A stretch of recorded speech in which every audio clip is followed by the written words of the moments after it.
political parties for inside Nigeria, all political parties, when I say all the opposition political parties, not the ruling political parties, gather for inside Ibadan or your state earlier today. And that now for one purpose, how the face of the 2027 election could be. And they don't bring out what they call the Ibadan Declaration, where it be said they don't decide, they decide on about 9 points agenda. And I go read them out for you.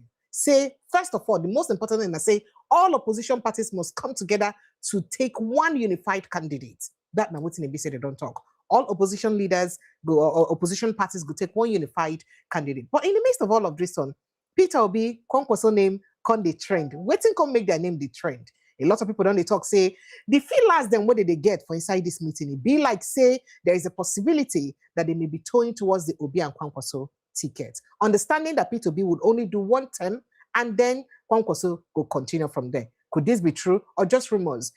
Interests and ambitions like that of Atiku Abubakar, where they go keep them? Chibok and always say they no go do consensus. Where they go keep the ambition? With all of this matter and more, now we're all ready to yarn for you today. Welcome to Updated Precious. And that's not all.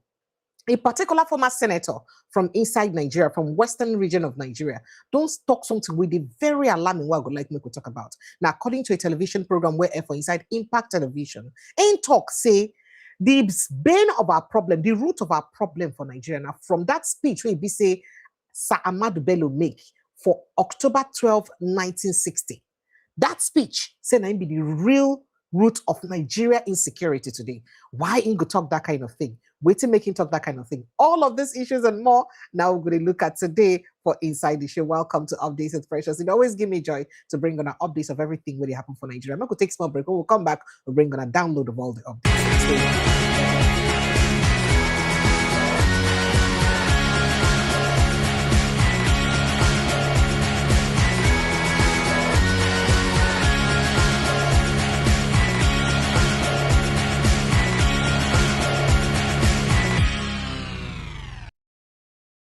Amazing evening to you once more. Welcome to Updated Precious. Another beautiful day to bring on our updates of all the things where they share for inside our Obodo Nigeria, our country Nigeria, where we believe say one day it go better. But you know, as it be now, before I go down to begin giving on the flesh them waiting for inside the conversation, or to look at our big story, then we be say we put our mouth inside today. The normal tradition I say I go straight, go bring on an update of all the things and where they happen as papers, them magazines, so news, so trends, so everything don't use carry them at them. So make I go bring on an update of some things in newspapers to talk about today. Not forgetting that. All right, let's go straight on. All right, Nigeria is drifting toward one party rule. David Mark. They won. They draw for year. They draw for year. You can count on Biafra. Nnamdi Kanu sends a message to the former U.S. mayor of Blanco. That's now Mike Arnold. So you can count on Biafra. What's happen now? When I come they share with Biafra like this, that now we're seeing a lot of people they talk. 2027, we will resist attempts to make Tinubu sole candidate. Opposition leaders, McKinsey, the rest of them, and then they talk. Opposition parties agree to field one presidential candidate in 2027. Who that presidential candidate will be? That now the question. NNPP leader Aminu Ringim defects to ADC in Jigawa State. Ebonyi ADC ratifies suspension of Silas Ono over anti-party activity. And Shakarau formally returns to APC in Kano State. 27 KB APC rules. 2027 KB APC rules out automatic tickets. Insist on primaries. Labour Party holds Congress. Elects new executives in Sokoto State. Ibadan Summit. Yet to Dean pinpoints only way opposition can beat APC. Wouldn't be that way. He would like no. Say the only way opposition. But let's even say what he had to say. Yeah, he had to say rather. For inside the Congress, we be said and get. I seen they talk on the sideline of the opposition summit for inside the Ibadan today, where the development economists warned that the scale of complexity of Nigeria's current challenges requires a coordinated and collective response beyond the capacity of any single party or individual. So that is to say, it must be joint body of all political parties come together. I'm not going to leave that and say, oh, only me go if I come out. Not going to join body. He stressed that unity among opposition forces is no longer optional. So say, the optional, say make all opposition come together anymore. Say that one, that time don't go. Say they must come together. But it is imperative if Nigerians are to be presented with a credible and viable alternative. Nigeria, in his word, Nigeria is at a defining moment, Hayatuddin said. The deepening insecurity, the crushing cost of living, and the steady erosion of democratic space demand a collective response. This is not about personal ambition, it is about national rescue. So if all of us want to make rescue this country, make all of us make sure say we stick together as opposition to fight this thing, what would they call, I don't know, make I not put my mouth inside, or the ruling party. That now we see maybe say in the talk. But let me run you through other issues that waited on top of the news today. Very quickly, Nigerian filling stations reduce fuel price. CBN let's see. CBN raises ATM card fee to 1,500, scraps maintenance charges. And then you can count on Biafra. Nnamdi Kanu sends a message to the former US Mayor of Blanco, Mike Arnold. Adamawa inaugurates committee to recruit 5,000 teachers. Turga declares Bauchi governorship ambition for 2027 elections. Say na go be back, he don't declare. So that means he no did the executive of President Bola Tinubu again. Benue begins enforcement of renewal fee compliance for private schools. Now, Navy arrests fraudulent shipping agents, clears personnel of misconduct. Well, let us take some other issues where we get Nigeria Army recovers remains of soldier couple murdered while traveling for traditional wedding. All this while for Southeast, remember, now they recover their remains. Wow. Troops arrest suspected explosive supplier in Zamfara State, a supplier of explosive. Now, wow. Police launches investigation into OOU midnight attack. And then, let's see, troops eliminate terrorists, one vigilante in Sokoto. Troops destroy terrorist hideouts, recover motorcycle in Katsina. Security operators rescue kidnapped 70-year-old farmer in Edo State. Well, some of these ones are in the shell, but we could go into another paper very quickly, see what to go see there. Ibadan Summit, Operation Waitier started in Ibadan. Makinde wants that. And then Ibadan Summit, opposition parties to field the one presidential candidate in 2027. That's what they talk. Now, security operatives arrest kidnappers in plot to recover 8 million naira ransom. And then we could see other matter what we get as Vanguard carried the matter put for frontier. Nigerian man arrested faces deportation from US over sex crimes. Well, not going to enter inside another paper very, very quickly. Bandits cut off female student's ear, thumb in Bauchi State. Cut off the female student's ear and thumb for Bauchi State. PDP, APC, Labour, others to field one presidential candidate against Tinubu. That's what other people carry on. Subsidy removal, other reforms designed for Nigeria's long term. That now waiting APC data. So make on another vex too much. Say things hard. This subsidy removal, these things that we will do, floating of naira now for long term benefit. Explosion rocks Mali as terrorists attack military bases, shut down main airports.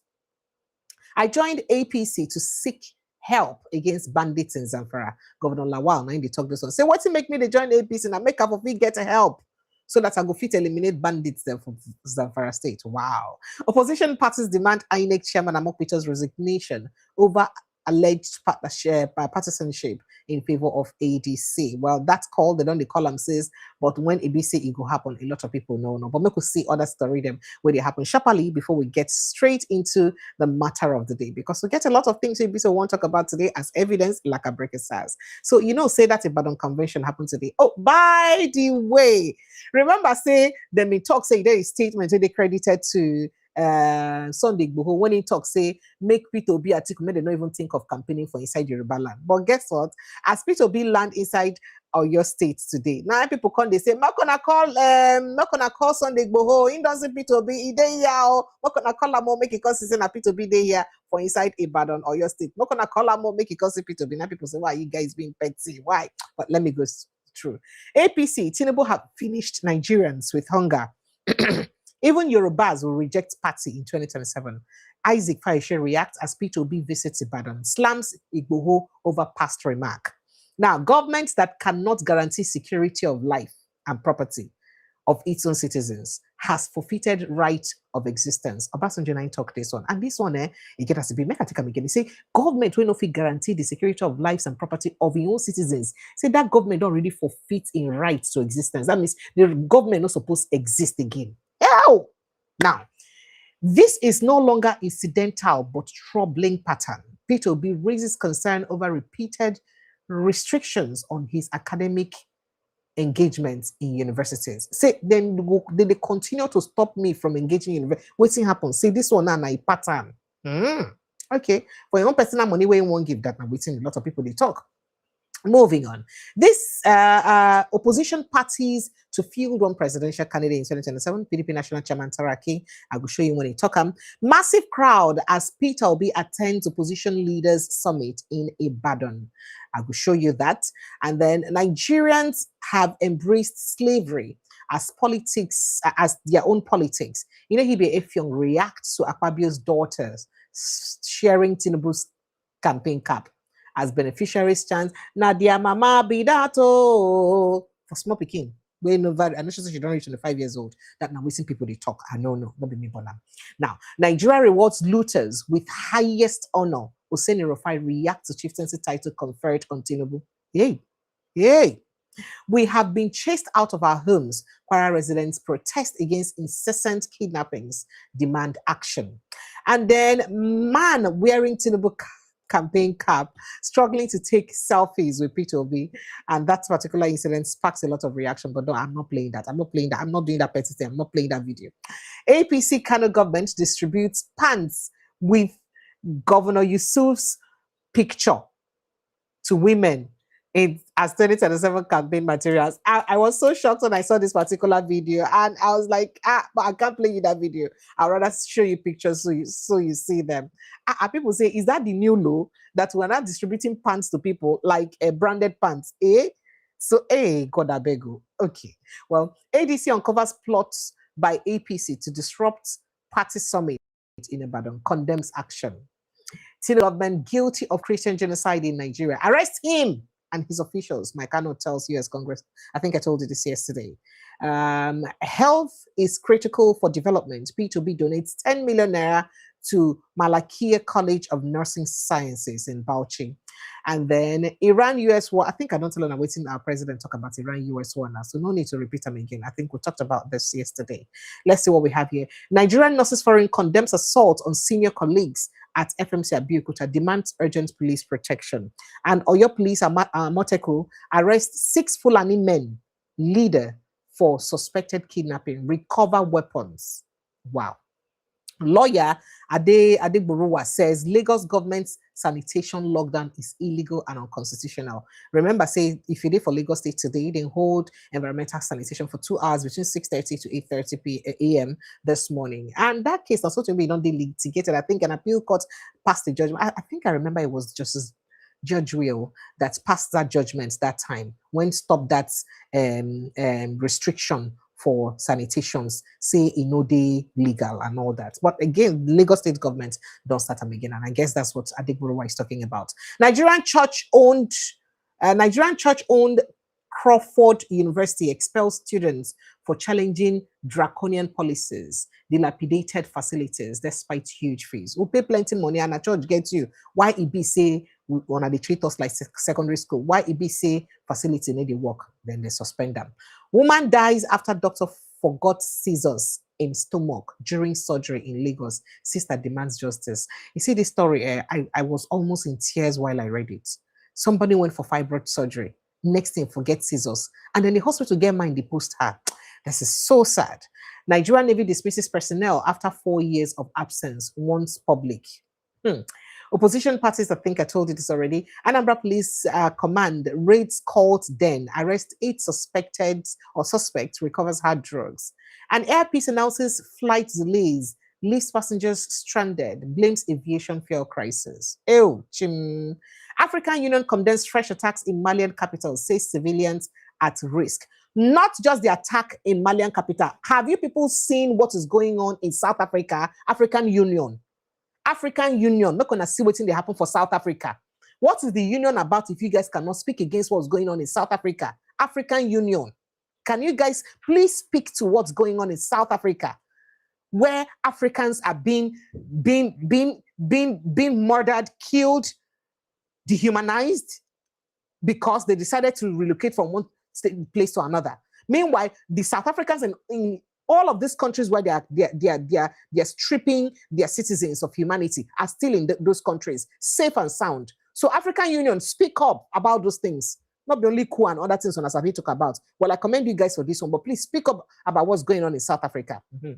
Obasanjo, Atiku Kwankwaso, other opposition leaders stormed Ibadan for strategic summit. Ogulaha community in Delta State, 135 billion naira fraud, accused oil firm Britannia U Nigeria, national leaders of MOU breach fund of division. Well, let's see. When law enforcement becomes lawless. Okay. All right. US issues security alert in Mali as explosions, gunfire rocks areas near Bamako airport. This is very sad. We hear that they're closing in on Mali so badly. They will soon take over capital of Mali. Only God knows it will take be. Outrage trails Defense Headquarters secret court martial as military officers appear in leg chains, battle untreated infections, families barred from, of course, getting close attention to them. And people, they talk family bars from families barred from proceedings. They're not supposed to be there during the proceeding. And this is a very, very, very sad incident. Nigerian troops raid alleged ESN camp in Imo, recover remains of military couple killed in 2022. Terrorists intensify attacks on Zamfara communities, kill 7 residents, injure others. 7 residents, injure others. This is next to crazy. Well, all of this matters and more are waiting to happen for inside Nigeria. I hope so with this few points of my breath, I don't tell you some of the things that they share for inside Nigeria. So I don't convince you that for some things that they happen for inside Nigeria. So just to let you know, earlier today, all opposition parties, all of them come together, storm Ibadan, where Ibi say they suppose get meeting as it get to do with which way Nigeria. Former President Olusegun Obasanjo was there. Several opposition figures across Nigeria's political landscape. Then converge for inside Ibadan today, Saturday, for a high-stakes national summit aimed at forging unity and strengthening collaboration ahead of future elections. Now, the gathering held at the banquet hall of the Oyo State Government House brought together leaders from major opposition parties, including the People's Democratic Party, the Turaki faction, just so you know, African Democratic Congress, and the New Nigerian People's Party, NNPP, and others. So from former President Olusegun Obasanjo chaired the meeting, while Nahin chaired the meeting, and you know, so Nahin on the push of this Obi Kwankwaso ticket. So now waiting make Obi Kwankwaso begin trend today. While Oyo State Governor Seyi Makinde hosted the event in what organizers described as a decisive move to confront Nigeria's worsening socio-economic and security challenges.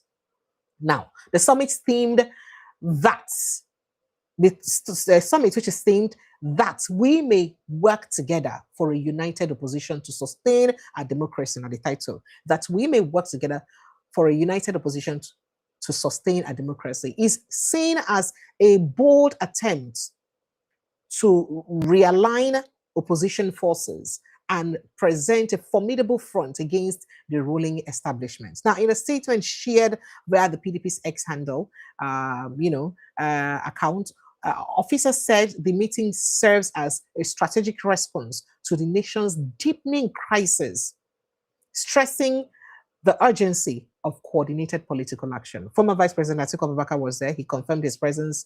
I have just arrived in Ibadan. He did there. Other people, they need there. Almost all the political, Kwankwaso did there, Peter Obi did there. Most of all of them, even Rhodes Viber, most of them were in that event. Now, let me show you a video earlier when Peter Obi been there arrived. The event was taking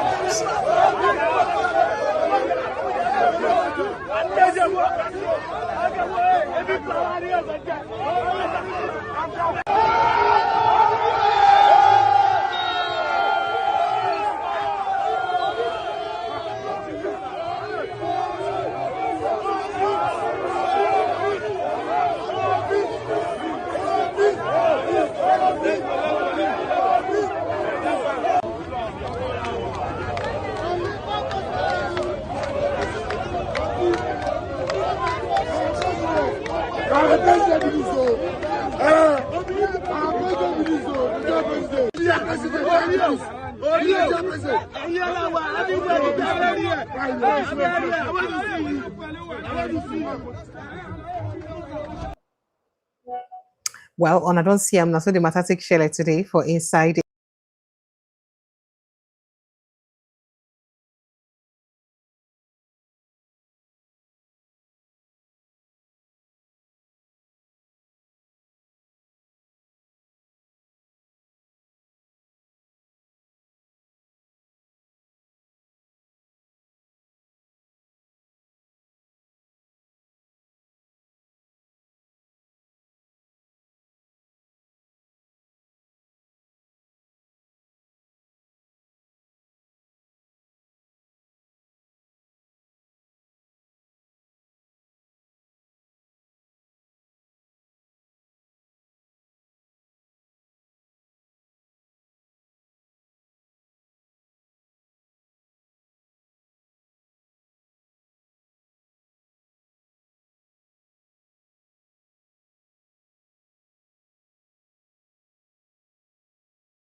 Oh my goodness. If you look at it, how would you say Nigeria is rated among Committee of Nations? Sincere apologies. I don't know if you've heard all the things I've been saying since. Sincere apologies. Oh my goodness. I didn't realize that my video wasn't coming on. Please, please, please, please forgive me. Okay. So I didn't realize that my video. Oh, I'm so terribly sorry. Goodness me. Goodness me. Goodness me. So I think I may have to take that story about Obasanjo again very quickly. I didn't realize that my video wasn't on. So Obasanjo said something. Former President Olusegun Obasanjo, he said he has joined. He said that any government unable to guarantee the security of the lives of it and properties of its citizens, that government is already defeated or has defeated the right of its existence. So Obasanjo talked this one while Ibisi speak on governance accountability and Nigeria's democratic structure, warning that insecurity undermines the legitimacy of any administration. Now, Obasanjo said that the government that cannot guarantee the security of life and property of its citizens has defeated or forfeited the right of existence. The former president faulted the current system where members of the National Assembly determined their own allowances and salaries. He said that kind of thing not supposed to happen. He said that the Revenue Mobilization and Fiscal Allocation Committee, and they're supposed to handle them. But unfortunately, something like that, they happen here. And he also complained about the 16 billion US dollars who don't spend for refinery. He said, meanwhile, if you compare that amount with the amount who don't use build one of the biggest refineries for the world, you could just wonder. You could just wonder where Ibisi that's refinery money take be. Waiting Ibisi happen. You could just wonder. He said quite a couple of other things, and it's so disheartening and heartbreaking what he said. Most importantly, he questioned Nigeria's capacity and ability to handle some things when they happen for the world. And this it shocked a lot of people. Well, but before then, make we break down the 9-point agenda we BC then get for inside the opposition get for inside the Ibadan Declaration, because the Ibadan Declaration don't become a thing where BC everybody they talk about, and all opposition parties then of course agree, say then they adopt the Ibadan Declaration. And this Ibadan Declaration, make I show you a few things where BC then talk. Now, from the PDP official social media handle, he said the communique issued at the end of the opposition political parties' national summit held on Saturday, April 25, 2026 in Ibadan, Oyo State. Participating opposition parties in Nigeria, after an extensive deliberation on the collective threats that we face and the existential challenges facing our country under the stronghold of the oppressive and anti-democratic All Progressive Congress. Oh, they said they be oppressive and anti-democratic. Yeah, me. This one thoughtful, the kind of names they them call them. But let's go further to look at what they said. And they said, and given the need for urgent collective action to rescue our nation and the destiny of over 200 million compatriots, hereby resolved as follows. 1, that we shall resist all mechanizations by the APC to foist a one-party state on Nigeria and fight for the survival of multi-party democracy in this country or in our country. That now 1. Second, adoption for the Ibadan Declaration. Now 2, that despite the onslaught and maneuvering of the ruling party, the APC to impose President Bola Ahmed Tinubu as the sole presidential candidate in 2027, we shall field candidates and contest the 2027 presidential and other elections. That not 2. 3, that we shall work towards fielding one presidential candidate for the 2027 elections, which shall be agreed and supported by all participating opposition parties to rescue our nation and her long-suffering masses. Declaration number 4 then talks say that the INEC chairman Joash Amokweto, having shown bias and partisanship in favor of the ruling APC, should not conduct the 2027 general election, as Nigerians across board have lost confidence in him and his capacity to guarantee the required neutrality to deliver free, fair, transparent, and credible elections. His continuous stay in office is vexatious and capable of triggering widespread crisis in our region. Now, on our declaration number 4, in our nation generally. Now, declaration number 5, that the National Assembly should immediately review the Electoral Act 2026 to remove all sections that threaten the sanctity of integrity of the elections and run counter to constitutional provisions. Yeah, this one will happen on that, your head.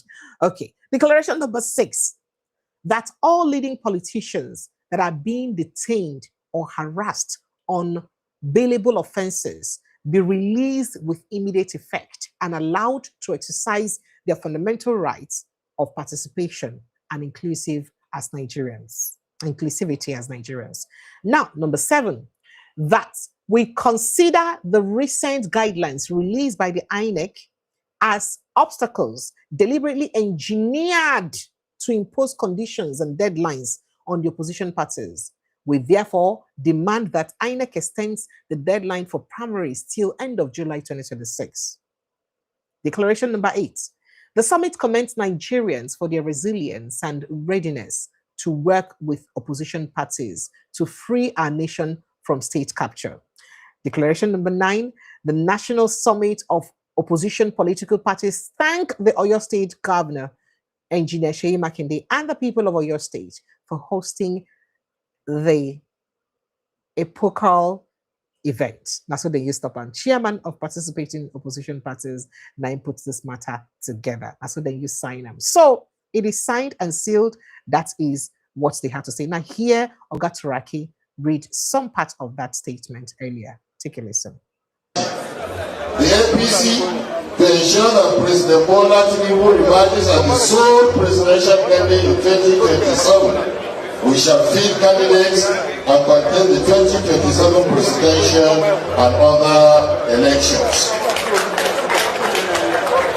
3. That we shall work towards fielding one presidential candidate for the 2027 election. We shall be agreed and supported by all participating opposition parties to rescue our nation and our long-suffering masses.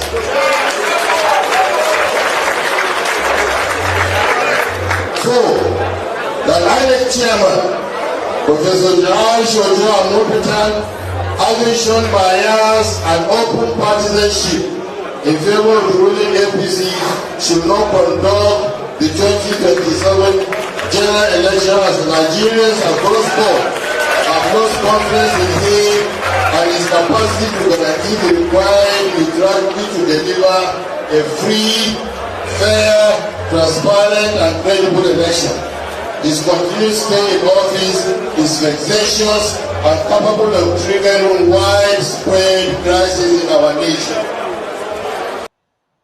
All right, so that's not the declaration. I'd love to open the phone line very shortly so that we're all jumping on this conversation and make we share our thoughts and opinions. Do you think that this is a game changer for the 2027 election? Remember, say, now the same Obasanjo where they push the Obi Kwankwaso collabo, now him still follow the engineer, things like this, where all opposition parties could come together to agree on this. What's your think? On a think, saying something really doable? Do you think it's something that all the opposition parties can indeed come together to ensure that, I mean, not all totally, but majority of them, because some parties may never be part of this. People like Shawari don't already sit and say, no go ever be part of this kind of opposition for inside Nigeria. But meanwhile, these people, when they come together, they look and say, now a way of rescuing the nation. But before we go straight to our calls and taking calls, make I quickly show you what they do a politician for Edo State. We come to contest, we come to do campaign. See what they do.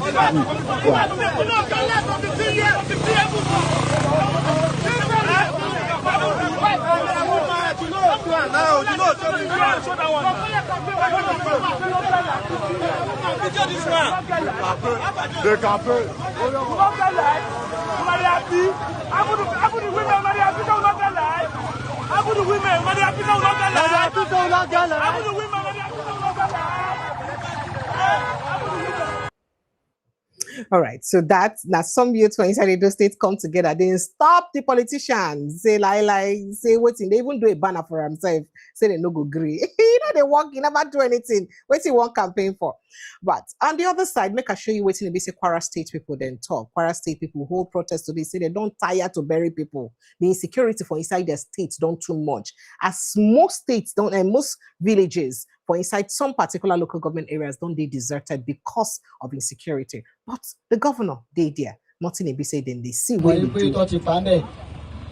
ẹ̀yin tá ń wò mí ń hàn yìí tábàdòdò pé kò kàn mí àtúmọ̀ anybody tó máa tún kàn wá gẹ́gẹ́ bí fóònù tí ó wà lọ́wọ́ wa yìí ni bí wọ́n bá jalè fóònù yìí ọmọ bọ́ máa ṣe kíláàkì fóònù yìí bọ́ máa ṣe gẹ́ni ẹ̀ mú gbogbo àwọn tá à ń sọ yìí náà fóònù ló wà lọ́wọ́ wọn ẹ̀yin ìjọba ṣàánú wa ẹ má jẹ́ kí wàhálà wa gbé lásán àwọn tó wà lẹ́kọ̀ọ́ tó wọ lé bá lé wọn ọmọ ẹ sọ pé káà máa bọ̀ Kwara ṣé Kwara tó ti wá pa wá ipa bí ẹ̀rọ òun náà ni gbogbo adé ọba tí wọ́n gbọ́ ni ṣé ó pọ́sibú bẹ́ẹ̀ mọ́ ẹ dákun torí Ọlọ́run ìyàwó àlẹ́ bàbá wà lé àmọ́ ẹ ẹnìbọ̀dì tó jẹ́ pé ó yìí wà bẹ́ẹ̀ àwọn pípù yìí bọ́ ṣe ń gbé wa ojú ẹlòmíì láàrin tó bá ti gbowó lọ́wọ́ ọtọ́ náà yóò ti pa wá náà ni ọba wà bẹ́ẹ̀ ìjòyè wà bẹ́ẹ̀ ìyá wà bẹ́ẹ̀ bàbá wà bẹ́ẹ̀ bẹ́ẹ̀ àwọn àbúrò wà bẹ́ẹ̀ ẹ dákun ẹ ṣàánú wa ẹ má jẹ́ kí ìyà yìí jẹ wá àfihàn gbọ́dọ̀ ẹ̀jọ̀ tó náà ẹ ṣàánú wa kẹ́ bá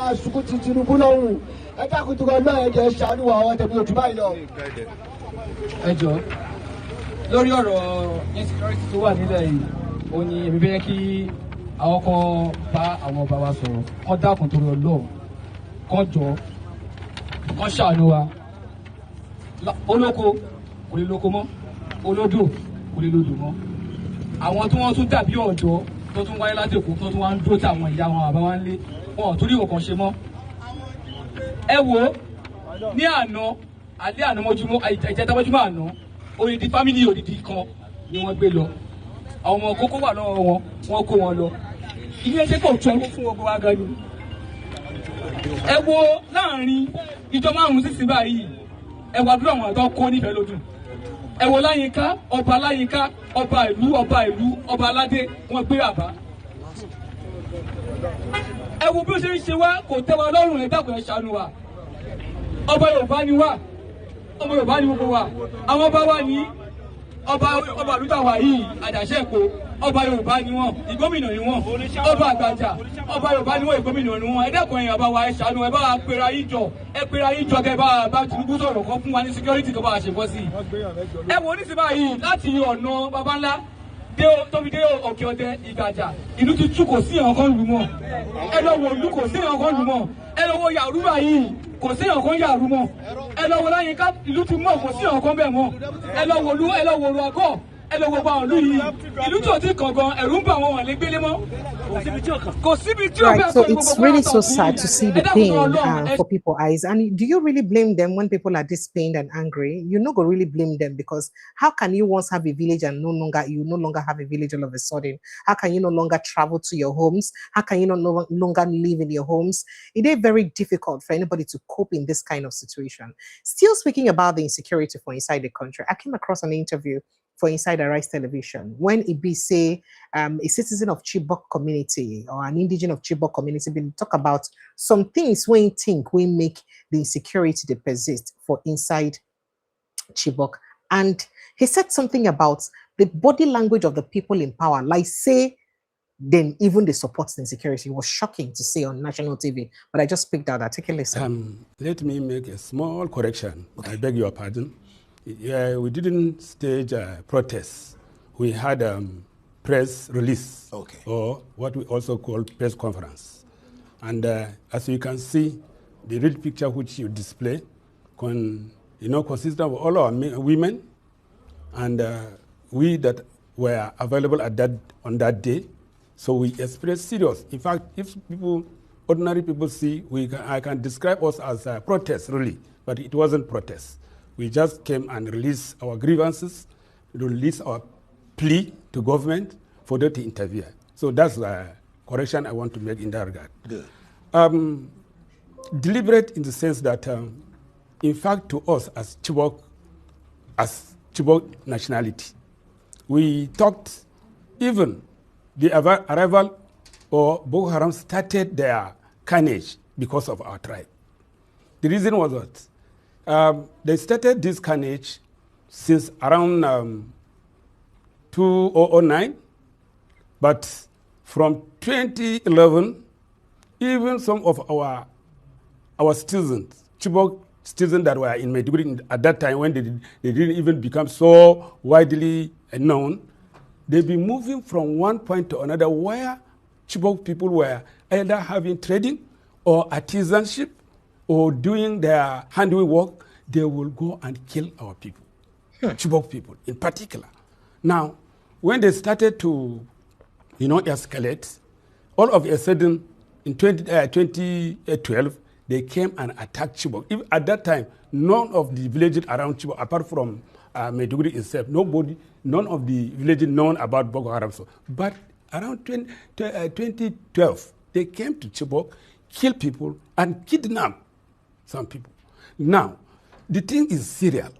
2014, as you all know, which has become a global issue, these people came unexpectedly, carted away our daughters from, in the custody of government, almost 300 girls. And right from that time to this date, Chibok has never remained up to a week that Boko Haram did not come and either adopt our citizens in Chibok land or kill our people. Okay, before I ask you, because you said... So not a week when they get to rest before without... I get back. So they need to get rest for at least 1 week without being attacked, kidnapped, one way or the other. It's that. Really now you're sad. talking about Chibok girls. You've described Chibok abduction of schoolgirls in 2014 as an open wound, which has refused to heal. What needs to be done to bring healing, or what in some quarters is referred to as closure? Because I understand even some of the Chibok girls that have been freed have not been returned back to their families, while some are still alive there in captivity. Yeah. That is, if I should ponder and describe what really is happening to our people, it's like the people in authority, in particular, our states, it's like they don't want the insurgent to even finish. Otherwise, a lot of handwriting of what is happening, even in Chibok land, the handwriting that is happening is now telling us that really is in support of all what the insurgents are doing. I don't have to mention it, but I'm telling you, if I should talk to you personally, when you look at the handwriting of what the authority in Borno State is doing, you will say they are doing all things that is in support of what Boko Haram is doing. That's the truth. Chibok, I'm talking in Chibok. Okay. I'm not talking in Borno, but in Chibok, what government of Borno State is doing is like they are doing what the handwriting of what Boko Haram is. Okay, so you are alleging. So you hear what's in talk. Say, waiting if you say Boko Haram they do for Borno State, they like say, then they express the handwriting of waiting the terrorists or the Boko Haram want them to do, or waiting Boko Haram they do. And this is very sad for a man like this to come out to talk this thing on national television. Be something where Ibise was supposed to take very lightly at all. Because insecurity, and one of the things where Ibise would don't they talk about, they cry about, they wail about, they complain about, where we not get hope for, or how we Ibise will face solve them. And this just reminded me of an interview I came across from Impact TV. Please, all rights reserved to this, content from Impact TV. When a particular former senator, I think he served Nigeria between 1999 to 2003, yes, and he had something to say. He said the bane of Nigerian problem. I'm a bit embarrassed to say this. He said the number one reason when make we get insecurity for Nigeria, the root cause of our insecurity for Nigeria, he lied for that statement where Oga Amadu Bello make for, I think, October 12, 1960, not long after our independence. Say that statement where Amadu Bello make, now in the cause our insecurity for this nation. And I like us to really debate about this intelligently. Those who are for yeah and those who are against. Do you think that's correct? Let me play you exactly what he said so you take a listen to it. The people go to the genesis of the insecurity, we will not have a solution. That is the genesis of the insecurity in Nigeria. It started. I keep quoting. I've quoted it so many times. Others have also quoted it, not me alone. In 1960, just barely 5 months after Nigeria got independence in October, in fact, in October, I think it was 12th October, 1960, the late Sadana of Sokoto, Alhaji Amadu Bello, he said that this new nation, Nigeria, that was the word he used, should be an estate of our great-grandfather, Usman Dan Fodio. And we should never allow a change of power. He continued, the northern minorities we shall use as stepping stones, and the south we shall use as conquered territory, and we shall never allow them to rule over themselves. This ambition of the Fulanis to overrun Nigeria with their brand of Islam, which does not allow of religious tolerance, even within the Islamic faith itself, with a particular brand of Islam, so that if you don't believe in that brand of Islam, you are to be killed. Because even Yoruba Muslims, Yorubas were Muslims before Dan Fodio came to Nigeria. Islam in Yoruba land is older than Islam in the north. But we didn't take Yoruba didn't take the Islam from the north. Islam came to Yoruba land through a different route, and it predated that of the north. Even they regard Yoruba Muslims as infidels, because Yoruba Muslims are tolerant. In Yoruba land, we are very tolerant of religious differences. In families in Yoruba land, we have Muslims, we have Christians coexisting, living together, celebrating together. That is our own brand of Islam. So because of that, the Fulanis regard all of us, Christian and Muslim, as infidels.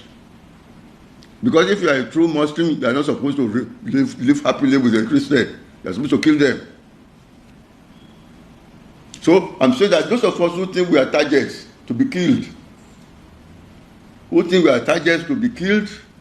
but the same people who say they are the same country with us, we have a right to say no.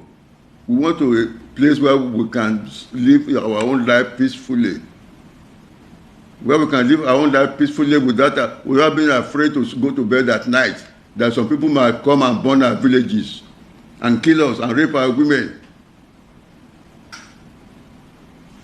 So that is why I don't blame people who are agitating for Yoruba nation, for Igbo nation, for all sorts of other things, because we are all confronted by the same terror, the same terrorism that is now ravaging Nigeria, which is based on this Fulanization agenda.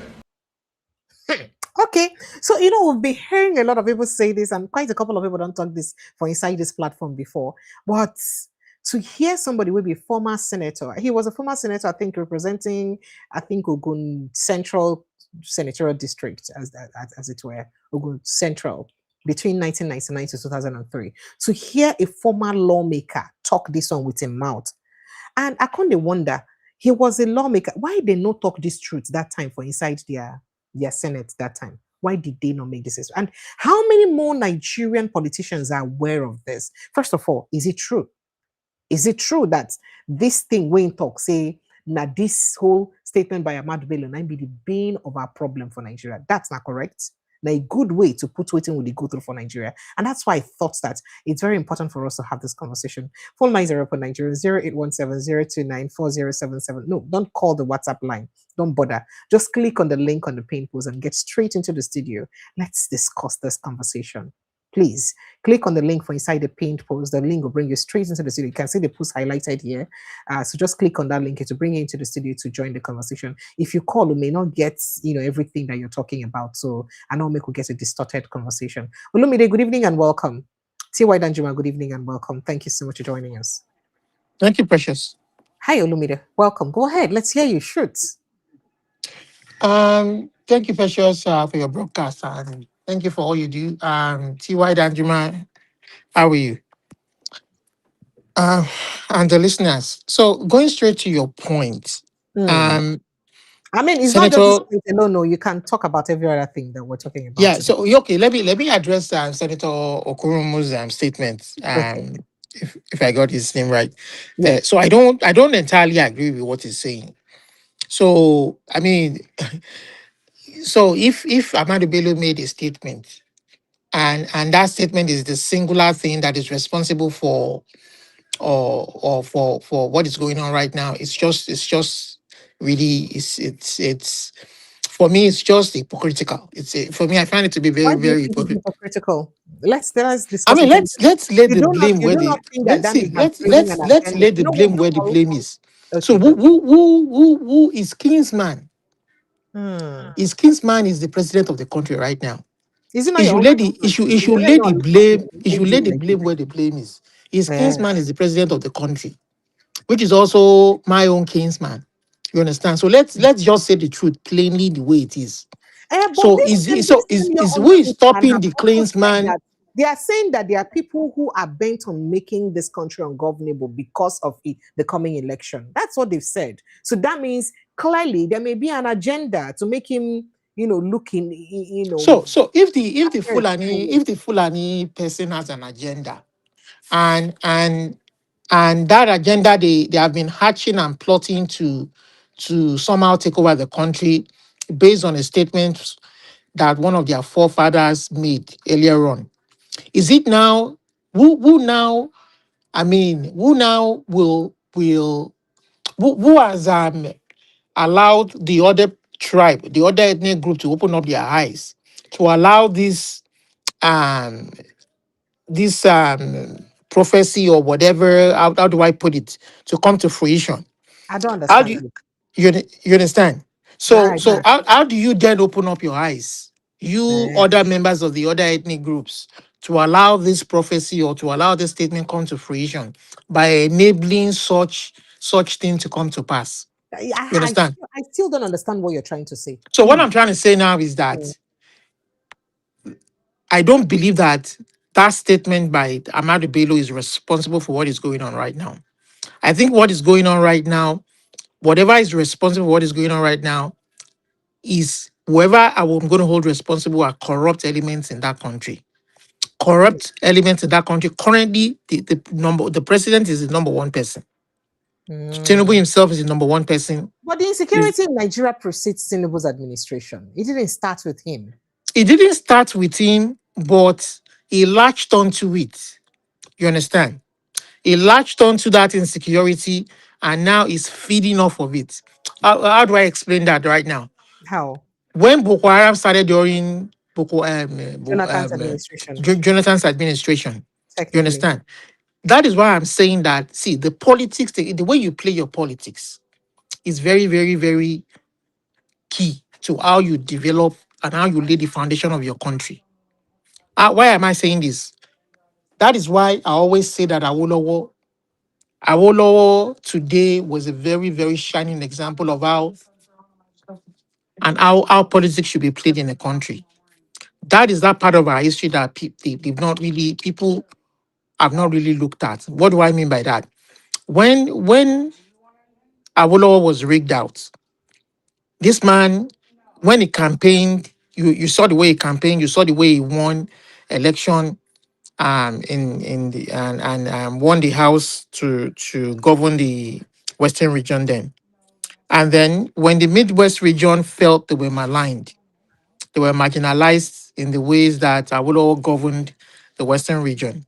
You understand? They decided to want to You would break have to away. wrap How did they break away? you're I'm trying to dragging lay this. I foundation. really, I really like I'm this. sorry that Wait a minute. I'm Go going a ahead. little bit deeper. I'm sorry that I'm going a little bit deeper, but it's very pertinent to what I'm trying to explain.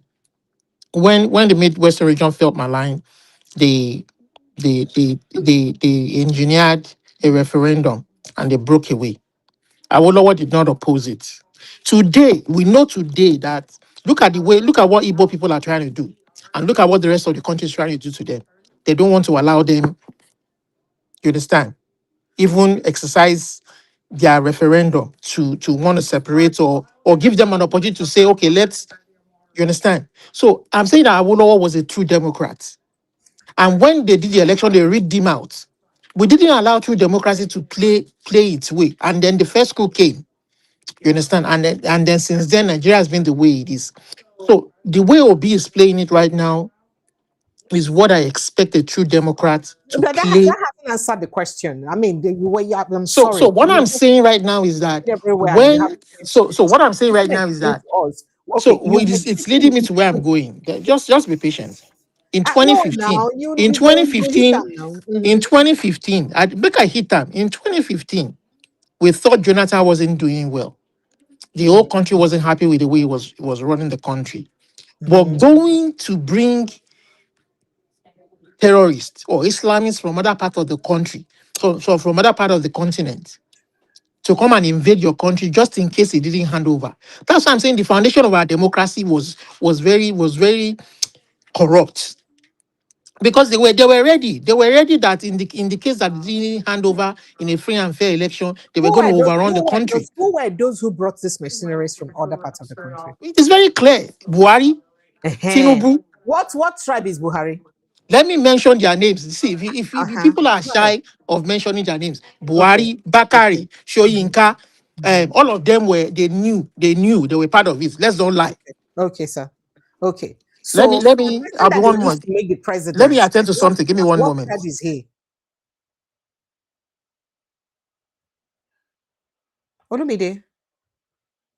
Hello, Miss Olumide. You are muted. I can't hear you. Miss Olumide, are you there? All right. Sincere apologies. If in case you're region, I can't hear you, Miss Olumide. You're muted, so we can't hear what you're saying. But in case you get back to it, so it's fine. We can continue with that conversation. So, White Anjuma, the comparable factor, welcome. So, White Anjuma, do you have anything to say about this conversation? You hear what's in Ogalko. First of all, I mean Ibadan Declaration. I would like Mokona put mouth inside. Let's speak about Ibadan Declaration first before we go straight to this very controversial issue. Good evening and welcome, Comparable Facts.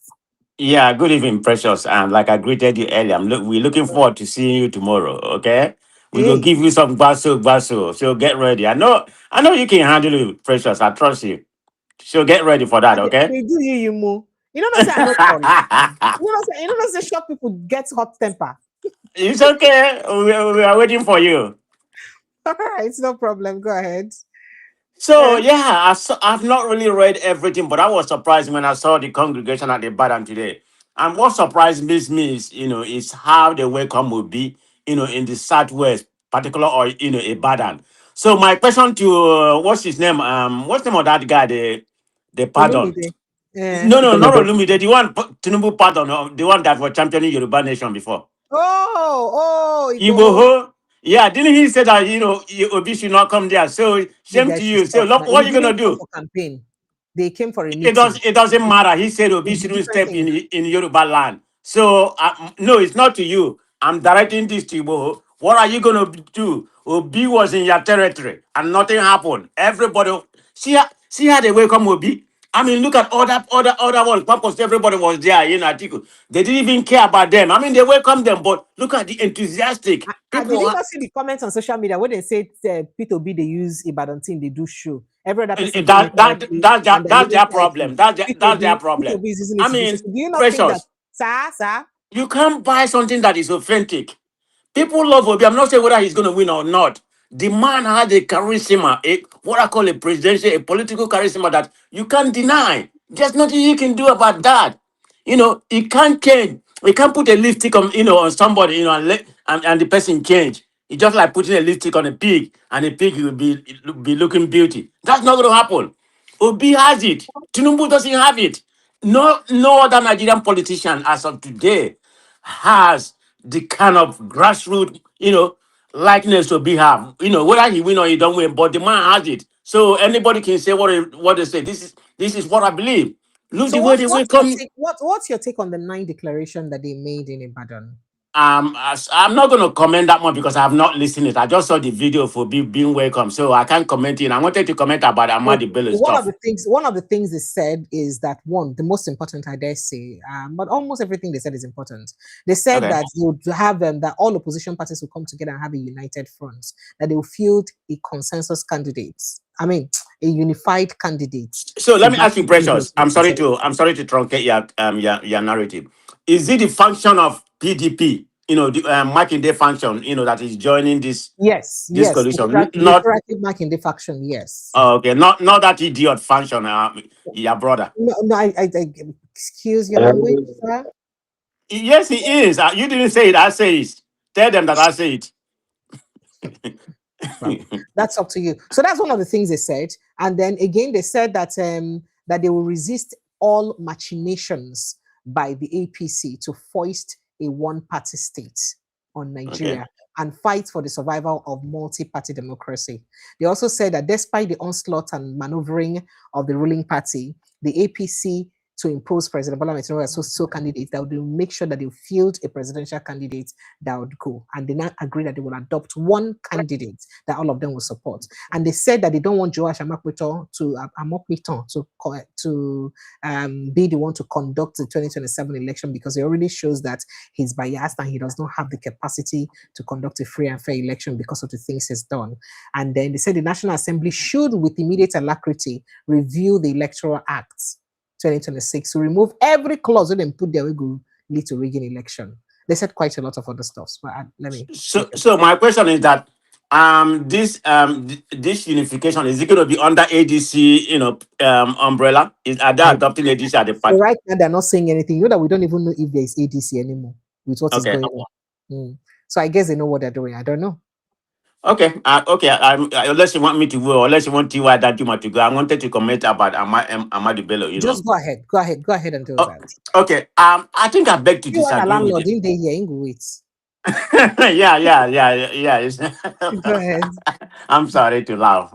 Don't make you not talk bad about my brother. And TY Juma is a very reputable, person. So, but anyway. I see why I give a plot of land where you no pay for. Now you the toss the talk about. Wow. It's not about pay occupancy. I tell you they call that thing where we can use revoke people land. Oh, they go. Go ahead. Okay, I beg to disagree with that man because the terrorists the insecurity we have right now emancipated from the north, and it's a multi-layer.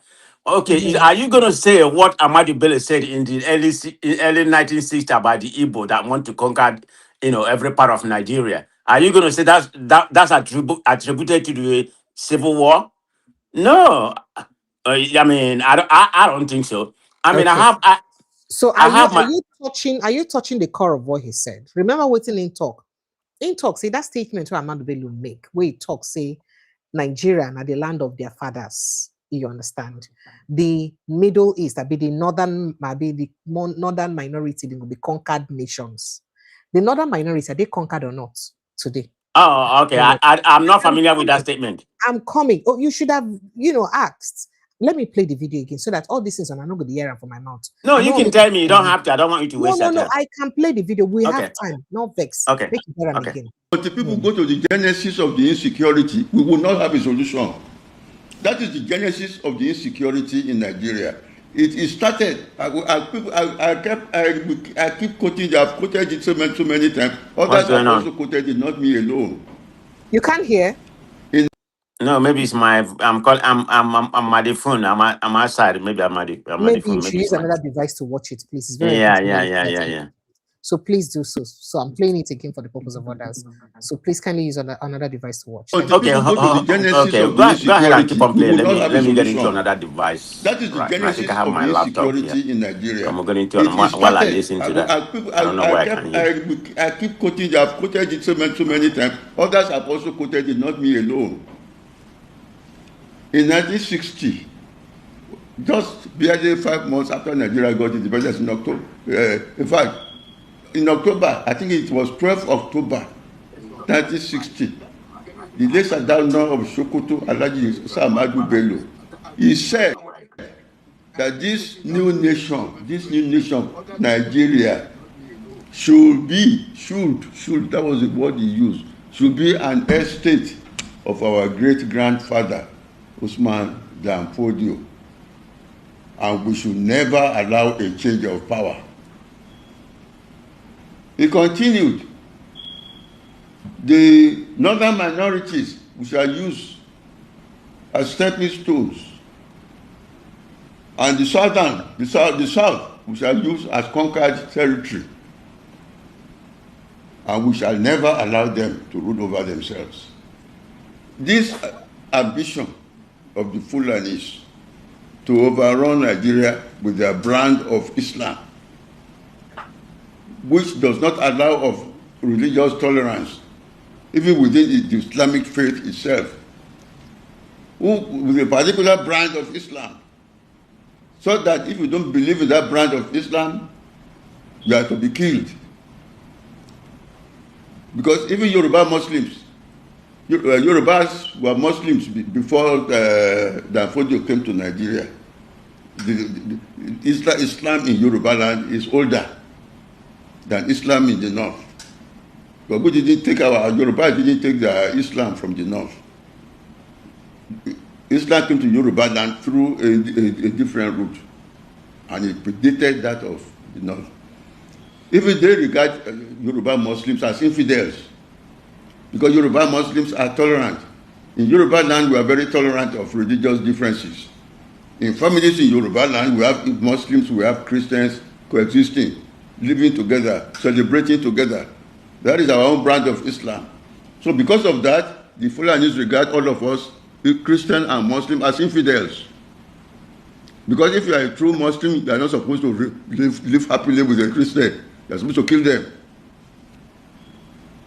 So I'm saying that those of us who think we are targets to be killed, by the same people who say they are the same country with us, we have a right to say no. We want to a place where we can live our own life peacefully. Without being afraid to go to bed at night, that some people might come and burn our villages and kill us and rape our women. So that is why I don't blame people who are agitating for Yoruba nation, for Igbo nation, for all sorts of other things. All right, so let me stop we are all but in case confronted you by want the same terror. a complete excerpt of that conversation, he reads thoughts. Let me quickly read that statement first. He reads thoughts. That statement is said to be have been attributed to Sir Ahmadu Bello. I think Parrot newspaper and some other papers or some other papers reported that back then. So the statement was made, I think, 12th of January, 12th of October 12, 1960. Just a short while after our independence.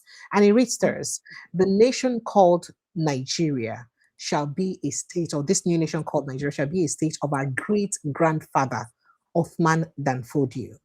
We must ruthlessly prevent a change of power.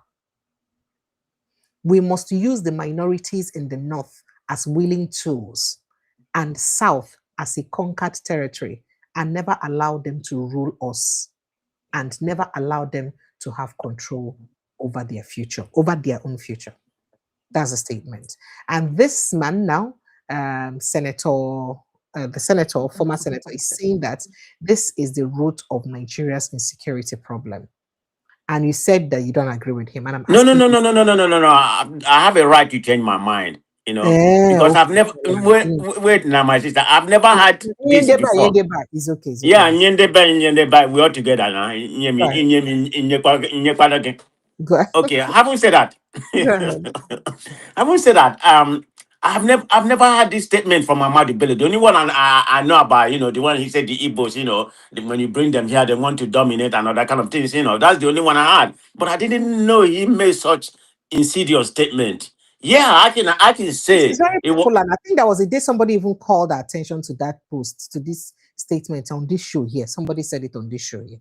It wasn't Wow, me. maybe I missed it. I'm new to Nigerian politics. No, precious. I'm new to Nigerian politics. Even since I've been in this country, I've never dived in. And when I was in Nigeria, I never cared about politics. I started getting into Nigerian politics recently. That was when Obi came out. So everything I'm telling you is more nuanced to me. It's what I research or whatever. I don't know more, but I'm doing a great job because I'm very much interested in Nigerian politics right now. But having said that, yeah, that's such an insidious statement. Definitely. The Northerners, with their a man of somebody like Ahmadu Bello, with the respect, which was the premier of the North, they, they swallow anything, their leader said.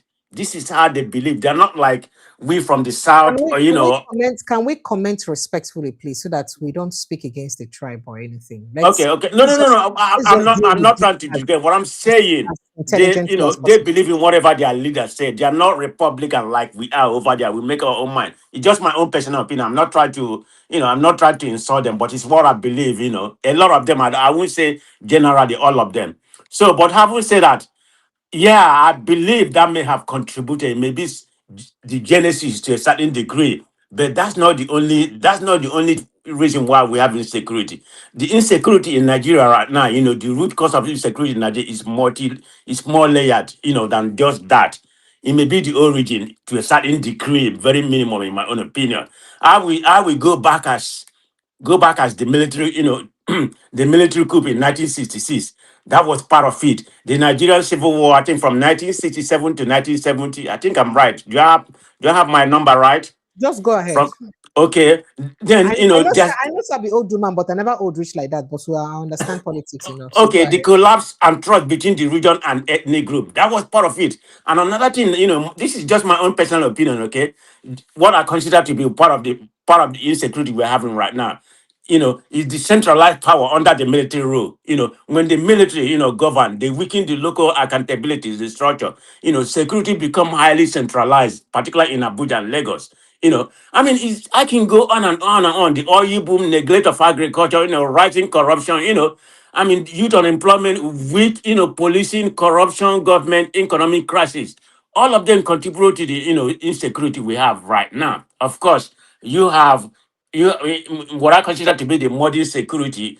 Maybe that one started in the early 2000 or whatever, when you have the Boko Haram insurgent. I think that happened in 2008 or 2009. The banditry in the northwest. So I wouldn't really say that was the only one. It may be certain extent, contributed to race, but everything did not begin until the military rule and what I just enumerated to you. So I will put more emphasis on some of those points that I just laid that started after this after 1960 to 70 after the Civil War and so on and so forth. So that's why I said I beg to differ a little bit. But after hearing this, I say, yeah, that may have contributed to it because whatever their leader, they believe in their leader very much. They swallow whatever their leader said and they penetrate into their head. They won't forget about that. So that's just my own opinion, Precious. All right. Thank you. Thank you. I think Mhm. Olumide has rejoined us. Let me let him land his thought and I take two wide and Juma. Olumide, welcome back. Can you quickly wrap So up your so thoughts? so just to quickly finish up on my point there. So what I was trying to say is that Hmm. okay, let me make an example. In the US, for instance, where they have a democracy, I mean, other parts of the world, US, you have people in the US who you will tell you you have whites or people will tell you that they are the um they are why you have conservatives or you have racist supremacists, you understand, who will make statements and say they don't want immigrants, they don't want that, they don't want this. You understand? You have people who are known to be racist or to have racist tendency. This particular set of white people in certain parts of the country, maybe in the southern part of the US, or we know their forefathers or um their tribes that have made statements, inflammatory statements, won't give other minorities or people who come from outside opportunities to want to be part of the country, to integrate, to be part of the country. But because America is a place where the rule of law exists, they will never have their way. So even in this Trump government, where they seem to have had a bit of a sway or way because of the kind of politics they are playing, because it's a real democracy, they most likely will be voted out in the next election. That's what we're saying. Even if Ahmadu Bello makes that kind of a statement, if our country was a country where there was where the rule of law truly prevailed or existed, you can never see, you can't wish away people like this making statements, inflammatory statements. People always make inflammatory statements that will be divisive. But if we truly allow true democratic tenets to take place, where the rule of law is the norm, such things will never come to fruition. When you have a criminal character like Tinubu, who by all means Oga, wants, help me take it easy. Eh? who by all No, means, please you address our understand? president properly. Huh? Please. Please address our Is president he, is he properly. not a criminal? No, for the purpose of this platform, please, I beg you, don't do that. Please. Well, it's going to be very hard for me to do that. I'm sorry. You see, I mean, I don't sugarcoat things, or I'm sorry. I'm just going to have to say the way it is. Whether is a Yoruba man like me, and I don't freaking care. You understand? If But even if he, Olamide, do you he understand that Precious is in Nigeria? So you have Obi to understand Obi where she's Obi coming becomes from. president tomorrow and he messes up, you understand? He's going to get the same spanking. You understand? So it's very, very clear that this guy, his intention was not to come and govern the country or rule. Because why will people be dying needlessly every day and you can't, as a president of the country where you have all the resources in your hands and you can't do one single thing to save lives? You understand? And then you're telling me not to say things the way they are. I'm sorry, I can't. You can, I mean, throw me off your platform. I wouldn't do that. And then two, I'm sorry, pressure is meant to be rude. You understand? So it's very, very clear that if you allow criminals take over your country, people who are in senate houses, who are credit card fraudsters from wherever country they lived in before, USA, UK, Europe, how do you expect them to come and govern your country in the way that it should be governed? The greatest challenge, if Obi gets to the presidency right now, or even before he gets there, Tinubu knows he's going to lose the election. I'm telling you. But what is banking on? Amokuton is not even the greatest fear. You understand? It is your judiciary. It is your judiciary that they use to legalize the criminality that they commit every day. They use the law. They use the Senate and they use the judiciary to rubber stamp it. So that is the greatest challenge the country has. I'm telling you, that is the greatest challenge they have today. If a country is not going to uphold the rule of law, where you allow criminals to take over the country and govern you, you can never have a civilized environment and you can never have development. That is just where I want to end it. So I don't agree with the Senator Okoromo. Okoromo can say he's a politician, is a Yoruba man, so he's a politician, he's speaking tongue in cheek, not addressing problems where problems should be addressed. You understand? And he's telling me that one statement from 1967 is causing yeah, allow the rule of law take place. Allow the rule of law. When people know that they have to obey the law, why don't they go to the US and misbehave? Why don't they go to UK and misbehave? Why don't they go? We know when we go outside the country how we behave, Nigerians. But when we get home, we misbehave because we don't obey the law. We don't count our law for anything. And the president is a good example, number one example of that. When you have your number two president as a sponsor of terrorism, your vice president as a sponsor of terrorism, what do you expect? What kind of change do you expect? So until when Obi gets there, I am hoping that he gets there. Olumide, We I get don't that think you change. quite address. I don't think you quite address the conversation. I have to patiently let you, air your thought. The My question. what I've said is that I don't agree with Okurumo. I don't think that is what is responsible for the problem going on in the country today. I don't think that is what is responsible for the terrorism going on in So, the. so why else would some people tell you that they brought in people from other countries because of the election? And why is it people of a particular tribe that were brought in? That's one question. And the second Why question: would other why do we ethnic have groups? people? Why do we have Precious, sir, precious, precious. sir? The question I want to ask you back is, why do you allow other ethnic groups to participate, knowing fully what they wanted to do? You participated in that process. What process? Amechi was part of it. He sponsored, he financed Buhari. Tinubu was part of it.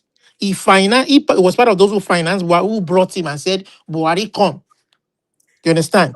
So the fact that there are multiple people involved in it, does it take away the facts? I mean, the existence of the problem, or does it take away the intention? Does it take What away I the am saying is intention? that when somebody like that makes a statement, you understand? and you don't allow the rule of law take place, be the foundation of the governance of your country, and then you want to rule the country by hook and crook because you have your own hidden agenda. Buhari has his own hidden agenda. He wants to come bring his own people to come and take over the country, his own ethnic group to come and take Nobody over the said he country. wants to do that. Well, it's okay. Let me let it be. And then, but the other people from the other parts of the ethnic group, the Yorubas, the Igbos, and the other people who supported him, all they wanted to do was to come and steal. You understand? And they allowed him, and they allowed whatever statements Amadu Bello to make to be coming into fruition. But what I'm saying is that regardless of what that Amadu Bello statement, regardless of what he made, it would never come to fruition if we allowed our country to be a country All right. where rule of law No takes problem. place. No problem. I don't want to. I don't want us to. I mean, I don't want us to argue that so that others can express their thoughts too on it. I appreciate it. You, Danjuma, you have the floor. Please go ahead. Yeah, good evening, Precious. Good Good evening. evening, Lumide, and good evening, Mop. Yeah, I think that statement has almost become like a cliche, because you hear it often and on. But I think if you understand what Senator Kurumu is saying, I think he's saying what I understand him say is that there is an agenda by certain persons. Absolutely. In fact, somebody just reminded me now what Dr. Kacha just said, had once said that the reason why, I just remember what Dr. Kacha just said that the reason why Buhari overthrew Shagari in that coup was so that Ikweme will not become president. That Yes, is so that their Dr. people Kac will said that. continue. Dr. Kacha said that before. Yes. So just go ahead, please. Go ahead. Yeah. So what he's saying is that if you go by the pronouncement of certain leaders in the north, the impression that you get is that there's an agenda, which is Islamic based, and that the anger and the frustration of not overrunning the north, including the northeast, can be traced. Is traceable to the current insurgency that we are having in the north. There are people who have said that there is an anger in certain places that the Middle Belt obstructed that move, including the northeast, because they couldn't subdue the northeast. And so, if you look at the pattern of the insurrection that we're seeing now, the nature, the character, and the way it's going, and the areas that are more influenced, more feeling the impact more, you would see that it's like they are trying to force their anger on certain areas because they stood against the march of Uthman Dan Fodio in 1804. And that's the view of some people. So I think that's what Okurumo is saying. That may well be, that's his view, that's his personal view, but there are others also who don't really agree. I read a book many years ago written by a Catholic priest, and it's titled The Abiding Anger of Islam. And in that small book, this is the kind of view that he tried to posit. But you see, what we miss here in this discussion is that even before 1804, Islam has been in Nigeria, in the area that became Nigeria. There was Islam in Kanem. There was Islam in Kanem Borno, even before Uthman Dan Fodio came. And there was Islam, even in some parts of what is now the West. And I think what Uthman Fodio, first of all, tried to do was Puritanic Islam. He felt that there were some syncretism, and the practice was not in line with what he thought would be pure Islam.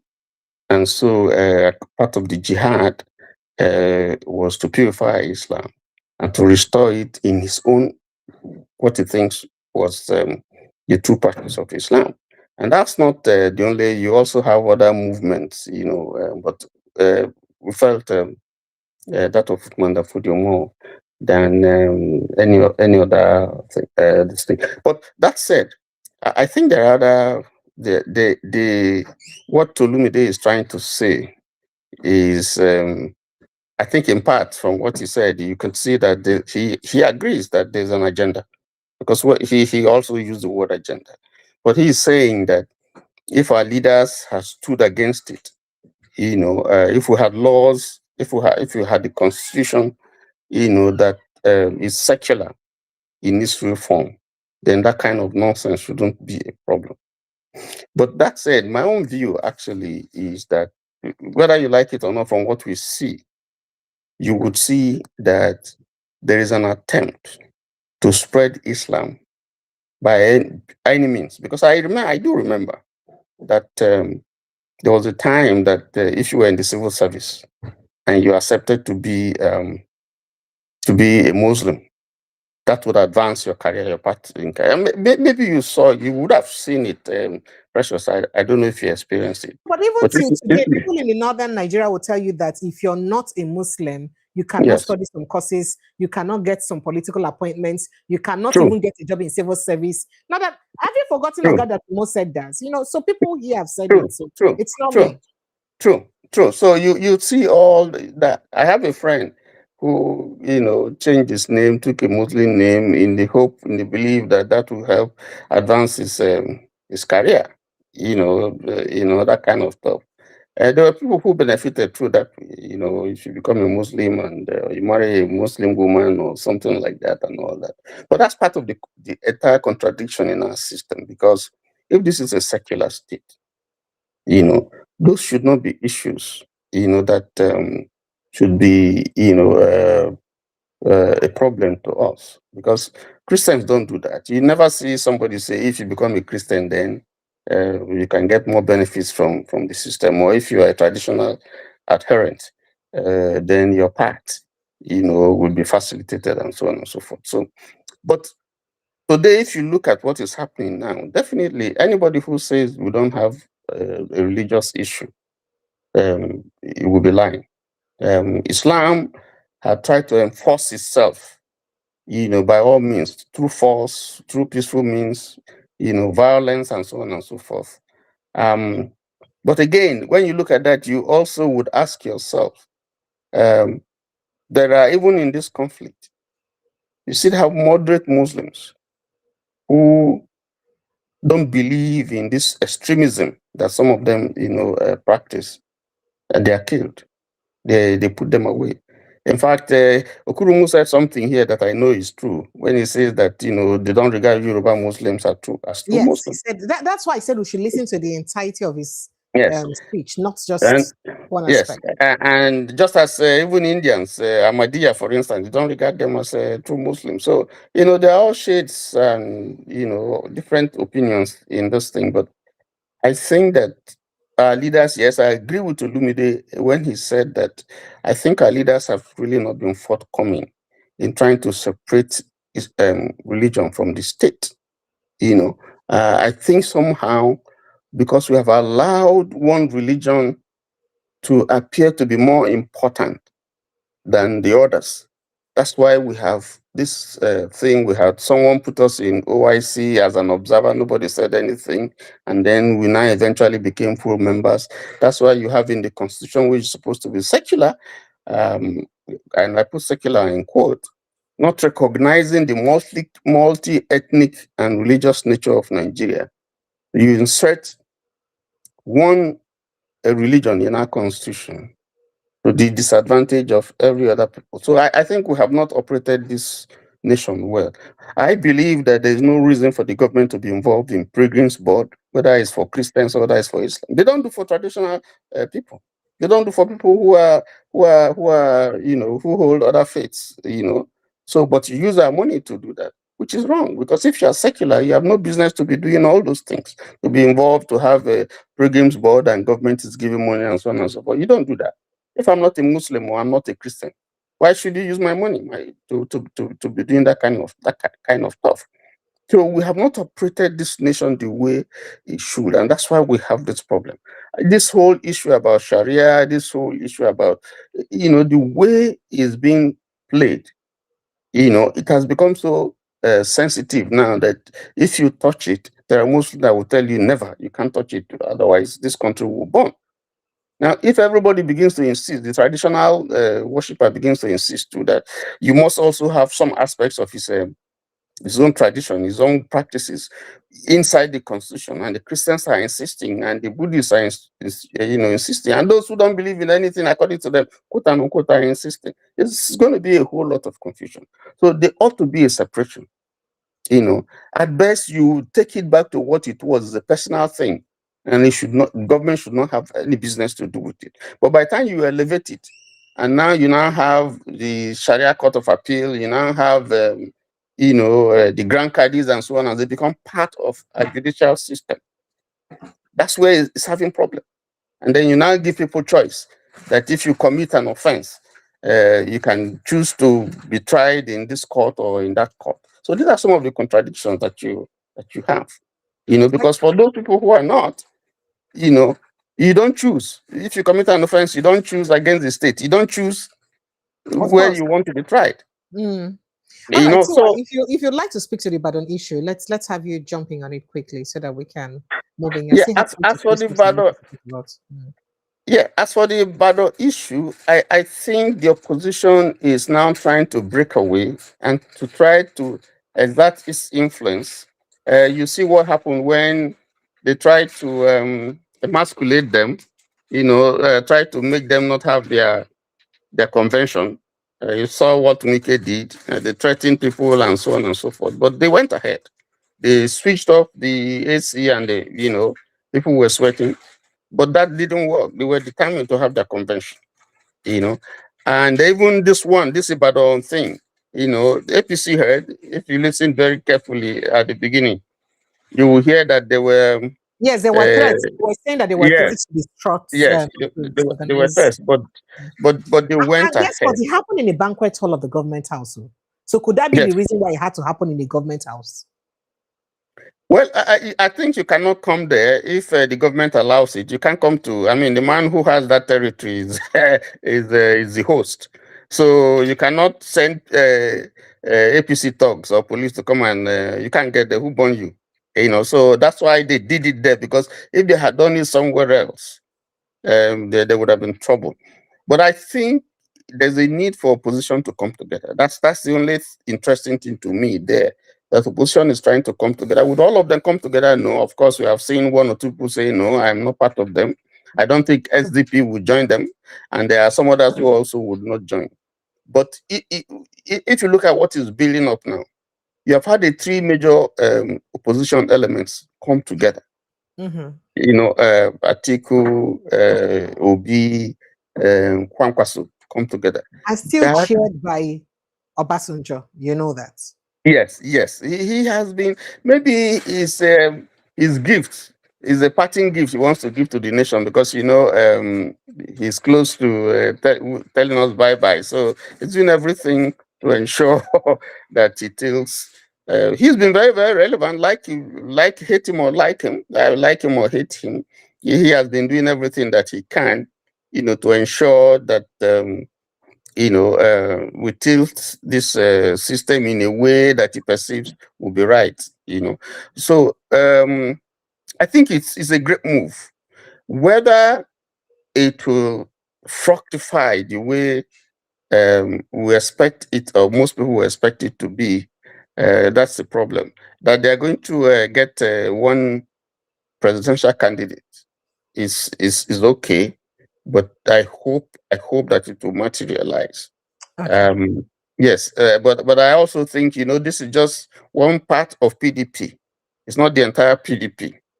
I'm wondering, the case is in court now. They have a case in court, and I'm wondering what will happen if they do the same thing they did to Labour, and the thing switches, and now no longer Wike's faction, and now it becomes the one that Makinde belongs to. If the court rules that is the authentic PDP, so what happens? Because these people are not sleeping. The way the opposition is going, giving APC hypertension, I'm sure that's the same way APC is following close. Do you think that's why maybe the court reserve judgments in that Supreme Court reserve judgments in that case? I listened to some lawyers speak about that issue, and they say there's absolutely nothing wrong with the courts, saying, okay, we've had the cases, we're going to adjourn so that we can sit, give us some time to put our judgments together. So I hear from some lawyers that it's not out of place. But, with the tension in the land now and with the reputation of the courts now, people will think, oh, maybe there's something they want to do. They want to meet some people and get them to tutor them on what to write or so on. So I don't know, but I think it's better to wait for the outcome. Let's see what the Supreme Court will come up with, and then we can take it from there. That's what I think. But I think so far, yes, opposition coming together is rather late, but is a step in the right direction. Let's see what comes out of it.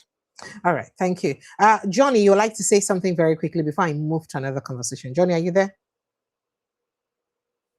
Johnny has left us. Okay, so a couple of other things so I like me could just or videos where I like me to pay attention to. There's something else Okoromo also said. I like us to pay attention to it before we go to waiting to happen for South Africa. Nigerians should sit down peacefully without any violence and discuss. After all, it was the British that put us together, and the British are not God. So what British put together, we as human beings can on our own rearrange. We as Nigerians should sit down and see whether we want to dissolve Nigeria or not into compatible units. If we find out that we can have two sections which are each of which is mutually compatible, we can divide it into two. If we say if other groups want to be separate, if everybody wants to be separate, all this will be by mutual peaceful agreement. So it can be dissolved into two countries. India foresaw this.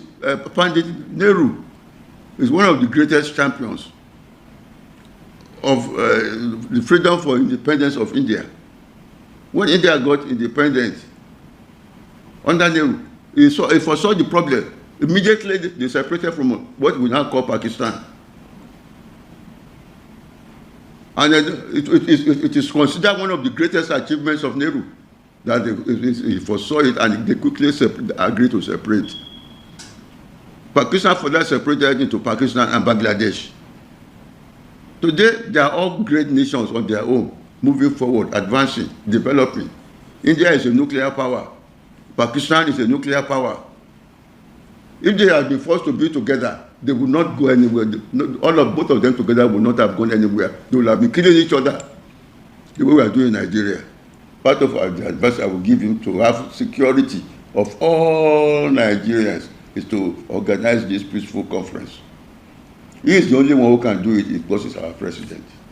You see, my method is not to say I want Yoruba nation, because that is it's too centric, it's too Yoruba centric. If I say I want Yoruba nation, I must consider also other Nigerians, what will be their fate. But I'm saying all of us together today, who from Nigeria, can all sit down. If we all sit down and I would say, Yoruba said they want Yoruba nation, and Igbo said they want Igbo nation, and South says they want Delta nation, all of us will agree. And the South Sudanese will say they want Arewa nation. We shall all sit down and agree on these things. If we say, if on the other hand, Yoruba say they want, they're still ready to live with the Delta and the East, because they are not threatening to kill us, we can still live together. All we want to do is to separate from the Fulanis. We can do that. There are many options when we sit down together. Everybody will decide who we can live with, and we all agree to go together as different countries. Maybe we are the Well, he said quite a lot, but I'd like to stop it there. So do you guys agree that it is negotiation, that is just to sit down and negotiate our existence, that is the way forward for Nigeria? Meanwhile, that's in our constitution. So Nigeria's unity is non-negotiable. I'm waiting to be say we they always preach.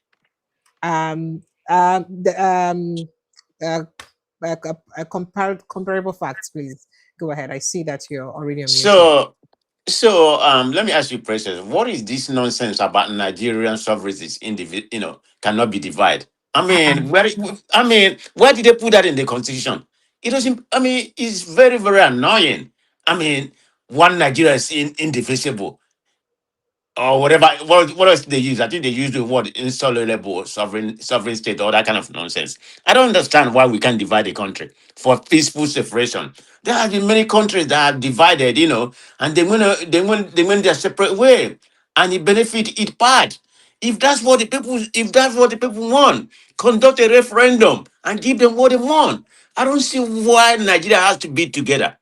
I mean, is it because you have the population, that's going to make you a giant somewhere in Africa, that kind of thing? It doesn't make any sense. We are the highest populated, or are we the third or fourth highest population black nation in the world, if I may say that?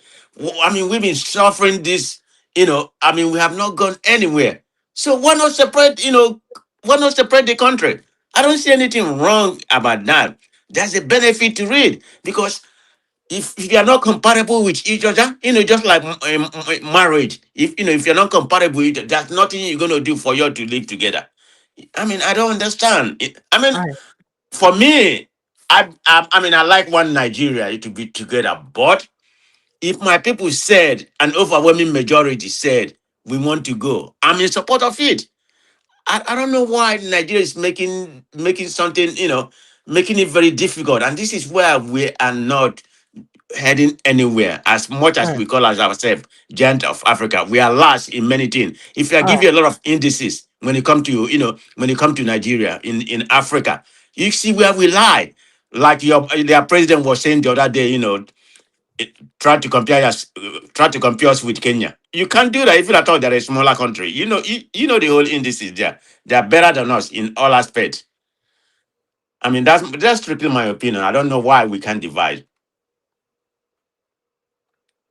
Okay. All right. So Olumide, do you agree with that very quickly while I move on to other conversations and then I take you on Well, stage? I do agree with Senator Okoromo that we have to sit down and talk and negotiate our existence.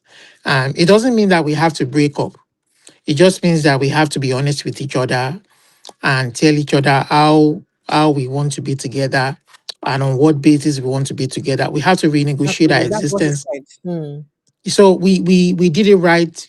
We had it right in 1960 when we got our independence and we fashioned the constitution and we had the regional government. So if the regional government had played out the way it should have played out, maybe we would have had so many regions today.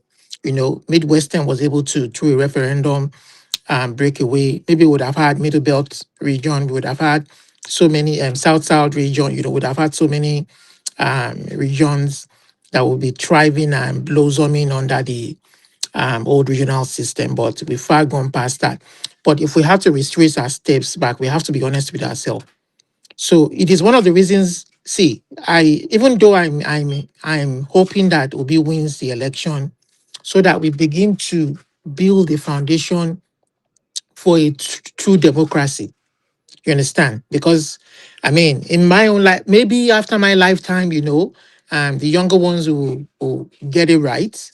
But in my lifetime, we are running out of time. I'm in my late 40s, and I don't, if I mean, no, I don't see any glimmer of hope in your horizon. If, for instance, the election they don't get it right this time around, I don't see any hope for the country, because after Tinubu's 8 years they want to pass it to a northerner, and it's going to be another criminal who is going to come with his own agenda, and they will all frolic around him, and we're going to be running around the same circles. So anybody who's going to have to build the country right, we have to come and restart things all over again, not based on the fraudulent constitution that says we the people.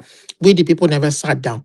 And there should be no gray areas. It's just like when we are online right now, we talk mano or mano, we talk about it to each other. There should be no gray areas. We Okay. should sit down and say, this is what we want the country, this is how we're going to govern the country. That is why, see, for instance, people like me support Nnamdi Kanu, but what Nnamdi Kanu is fighting for. See, if you want to know who a true agitator or a true, honest person who is fighting for freedom or fighting for emancipation of his people for, look at what that person is demanding for. What that person is demanding for, can you say the same of your people? Can you say the same of your people? Can he say the same of a fellow human being? Can you say the same of a fellow ethnic group? It is what I desire for my Yoruba people. He wants a port, a functioning port, independent port for his people. He wants functioning transportation, railway, electricity. He wants development. He wants his people to be able to control their resources and make decisions about what they want in their place. I want the same for my Yoruba people. That is the only way we can thrive. Awolowo gave us a glimpse of that, and this is what this man is asking for. And then you criminalize him, you made him into to be somebody, and then people are killing people. People who should be in the barbaric stone age are killing other people, and then you are not seeing anything wrong with that. This is one of the things that Obi should see. I know we want to get rid of Tinubu, but we have to be honest with ourselves. I'm not comfortable with the vice president he has, Kwankwaso. Me, I will say, I'm very blunt, I will say my truth. We all want to get rid of him. We need Tinubu and Kwankwaso's block votes. Fine. We need to be honest with ourselves. We want to get the country right. What agenda is he bringing to the table? Is his agenda to bring his Fulani people to come and have an hidden agenda to come and lord themselves over us? Take over the country, clandestine plans to take over the country, or he truly wants to bring development for the northern people? Or if he has any plan for his Fulani people, does he want to make sure that they are educated? Does he want to make sure that I they have a have question rights? for Olumide too. Kwankwaso is not a Fulani. Okay, so what tribe is he? So maybe I'm wrong. He's Hausa. Is Hausa? Okay, fine. Yeah. So is he going to be different? Is he going to be allow himself to be used? So Can these I are the ask kind you a of question, things that Olumide? Obi should iron out. You understand? Olumide, can I ask you a question? Yes. Okay, you familiar with politics? When you come to politics, you need the political capital. Who do you think in the north that Obi can ally? Look at the vice president that he had the last time. He doesn't have any political capital. He even lost his polling booth. You need somebody like Kwankwaso. You And when know, you and you know I the agree vice with you, president. Johnny. Hold on. Johnny, The Johnny, vice president is Johnny, like a lame dunk. He's the president Johnny. that matter when it comes to This Nigeria. Johnny, I agree with you, but you know, unfortunately, our history has been written wrong right from the very beginning, and hopefully we can get it right. The last election was a rigged election. We all know that. You understand? We don't know the true picture of the last election. We keep building on false statistics. We keep building on wrong foundation, and they will come and tell us, "Oh, Yoruba people, Yoruba, he has all the votes." And we all know today that if we hold an election today, Tinubu will lose by landslide in All right. Southwest. All right. Just to quickly state, and from what I'm seeing online, I hear that Kwankwaso is actually Fulani, not Hausa. Okay. It's I haven't according to seen that. Wikipedia, though. They said Kwankwaso is ethnic. He's of Fulani ethnicity, from I Genawa Fulani clan. So he's a Fulani, not Hausa. okay. If they say so, but And Kabisela was I the haven't. traditional But ruler. anyway, But Go anyway, ahead. let me Go just ahead. say that let me just say first of all that we are not telling ourselves the truth, and I say that because Nigeria is not the only multi-ethnic and multi-religious country in the world. Nigeria is not the only country that was colonized, and so if that is correct. The question would be, how have all those people been able to, particularly those of them that have done well, how have they been able to manage their country in a way to use these diversities for the good of their country? And for me, I think that we have not been very, very honest with ourselves. We have not sat down to really look at ourselves the way we are and tell ourselves the truth. I don't think it's so much about ethnicity and religion, because you can use ethnicity and religion to be as strength.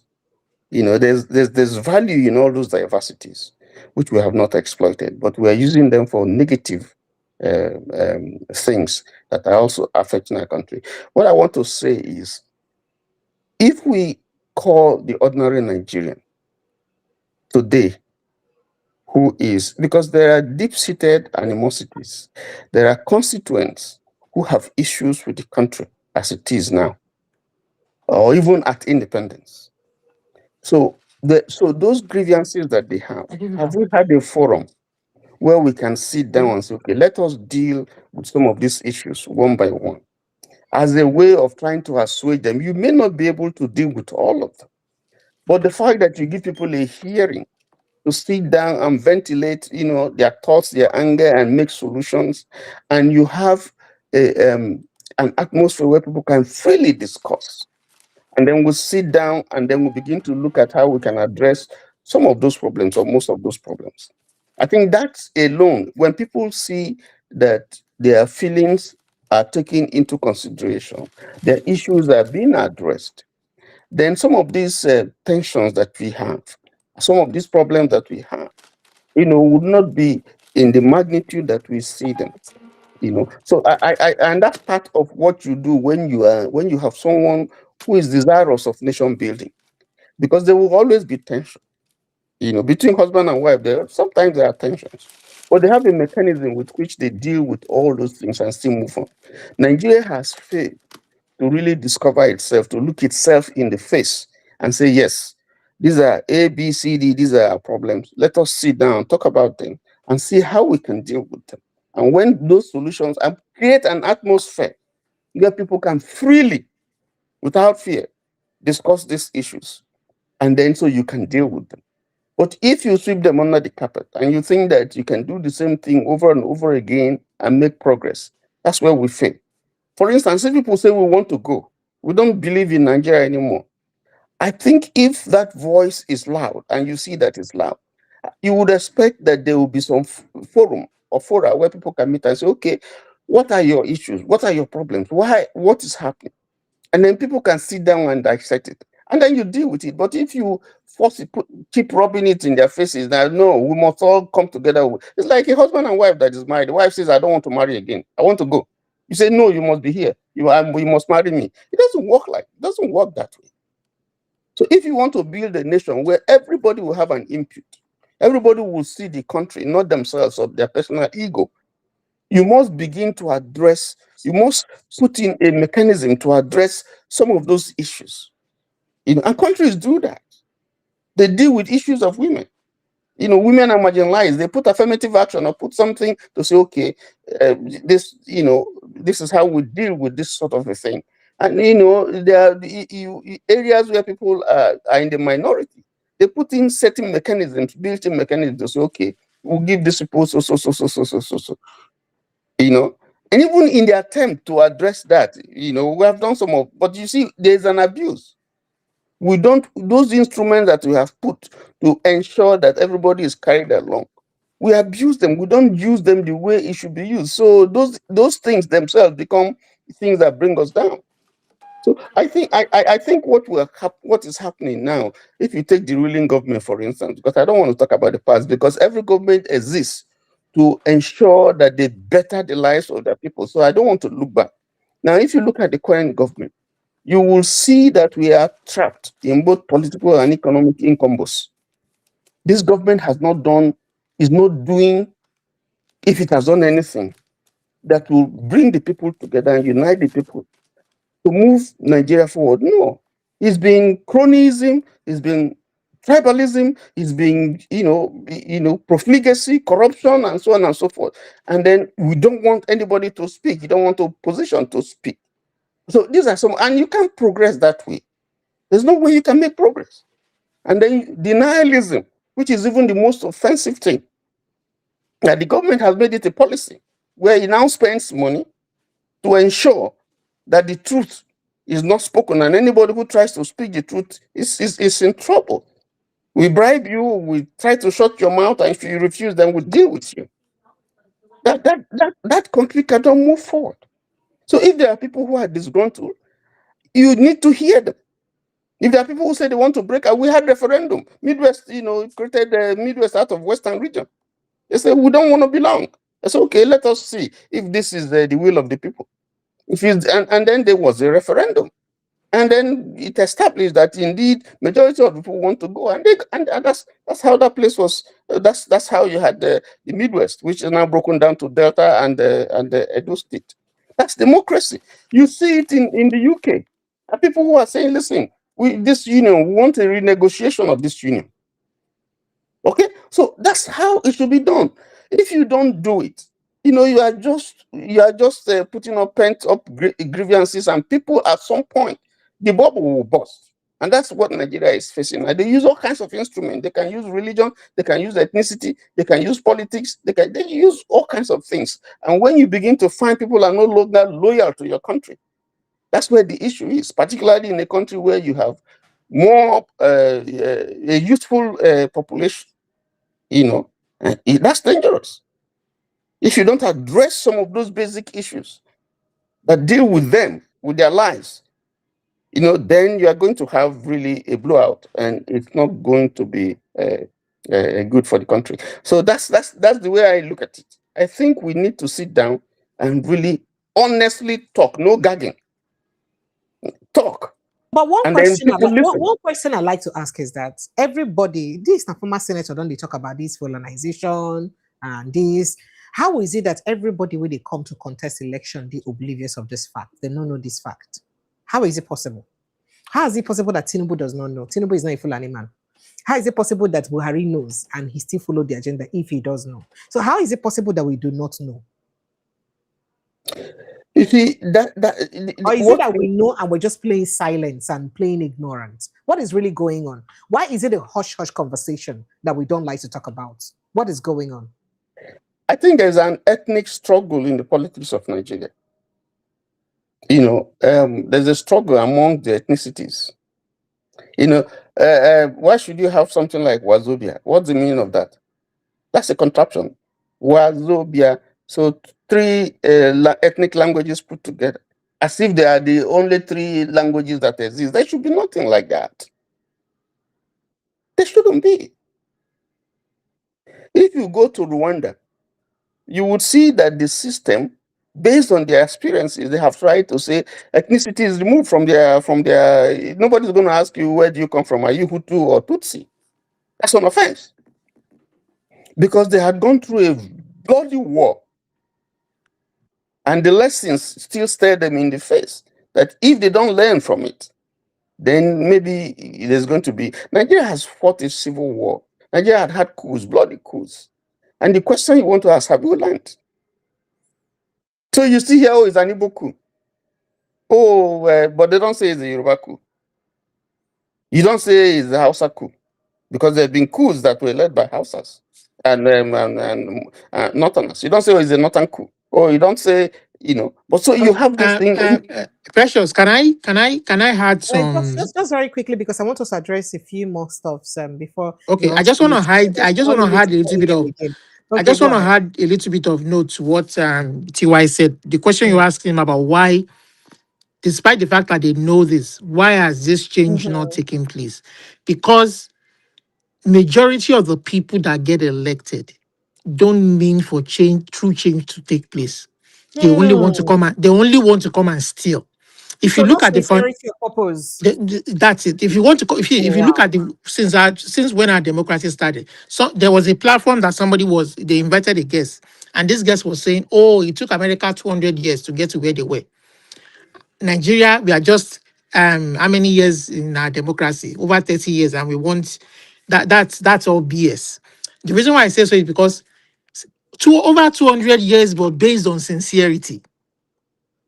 Based on the fact that they were holding true, free, and fair election, and they were getting true change. It was a competition of ideas, competition of how best to use the resources to better to the benefit of the people.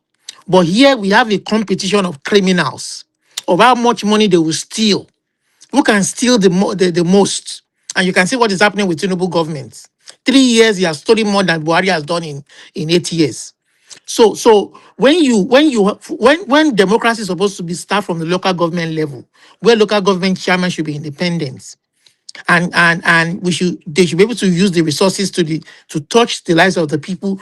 When your state governor decides who becomes your local government chairman, and somebody who never finished, or who never went into school, got education, becomes your local government chairman, all he wants to collect is his salary at the end of the month. you never get any development. This is what you don't get any. You will be 200 years of roaming around in the wilderness, no development. You have credit card fraudsters who are governors of the states. They don't want to come and do any development. They will just want to come and steal the resources. Every allocation, 95% of all the allocation is in their cronies account or their own account, siphoned away. You understand? You don't get any development. This is what we are having. And this continues for another 200 years. Nigeria is still going to be where it is today, and no movement. And somebody's going to tell me America is It's 1,000 even years of democracy. unsustainable. It's even unsustainable. The way the country is right now, if you know what is going on, the status quo If is we not were doing our sustainable. democracy the right way, we should be doing it. Maybe it is even PhD holders that should be contesting for chairman of local government. You will see PhD holders want to come and be chairman, make sure that the people at the grassroots level have the resources. There's development, there's road, there's everything. But what do we have today? Charlatans. Even look at Edo State. Did that guy even go to school at all? A whole governor. You understand? So this Olumide, is what we have in that land. Olumide, I don't agree that if you have PhDs, the thing we see professors who are members of INEC and they have held elections. And then we see some of the I'm saying results. that if we do a free and fair election, it will attract the best minds. You know, a I, I, debate of ideas of how you want to use the resources, a debate of ideas. You understand? Free and fair election, the rule of law. When you know that you come and steal, you answer for it. You understand? That is Yeah, how development takes place. what you're talking about is all of them boils down to leadership question. That's an entirely different thing. How do you select your leaders? It's a very critical issue. What mechanisms do you have in place to ensure that those who the system would throw up are people that are properly screened and people will think, if we look at their records, based on their CVs, because if you want to look for a job, they look at your CV is the first thing they look at, and they call you and they interview you. And that's what the Senate is, the legislature is supposed to do. You come before them, you look at your CV, you look at your past, and they quiz you and so on. If people have issues, with what you have done in the past, they raise it. And then if for any reason, you are approved and you begin to make mistakes, they recall you. So the way you recruit your leadership recruitment is one issue. So if you have a system where you don't have a way of checking whether someone has certificates, whether he went to school, if he said he went to so school, the things that he declared and he swore to, and that they are not true, and the system, you don't have the mechanism that is honest enough to catch it. If someone has the past, and there are so many of them who have criminal records abroad, who were corrupted, who were convicted, and they're here, they're serving, and the system that we have in place that are supposed to detect all All those right. things fail to Okay. do so. So, Uh, so the Pres- one, so that is an issue, but the Okay. leadership question is different because while the leadership is critical, you also have issues that have to do with, how you people have decided to live together. What's your constitution all about? What are the provisions of your constitution? And what is the law? Your enforcement mechanisms. How do they deal with infractions in the system? So those are issues. There's a credibility issue with some of those institutions. Some of them are failing. We know they are failing, and we keep a blind eye. All right. So we All right. need to All right. Yeah, rebuild all I those don't things want us and to dwell on restructure this them. Professor, too much. can I say something a minute? Okay, please But kindly make it quick. Very yeah, quick. let me Sorry. buttress what Olumide said. Exactly right. I think I completely agree with Olumide. And Tinubu is an epitome of what's actually going on when it comes to Nigerian politics. I mean, they don't care about what's happening. Tinubu from the southwest, in his backyard, the terrorists are terrorizing are terrorizing Kwara or and everything, and he hasn't done anything. You expect him to go do something in the north? He doesn't care. It's all about power. He wants to rule and grab it. This is the problem with all politicians. They don't care about us. Like I said, Tinubu is an example of what the politician we have in Nigeria. It's all about Emiloko. I want to rule the next 4 years. So I'm buttressing what he said. I agree with Olumide in that regard. Okay, all right. I mean, everyone is entitled to their opinion, but I just thought that it's important that we raise these conversations and speak about them. For Nigerians, this is your first time of joining us. Please ensure that you subscribe to this platform and like and share this post. Let's continue to speak about our nation. I came across a video. I'm sure you saw that video. Some of these videos trending about South Africa, where one Ghanaian man they stop him, they harass him, right?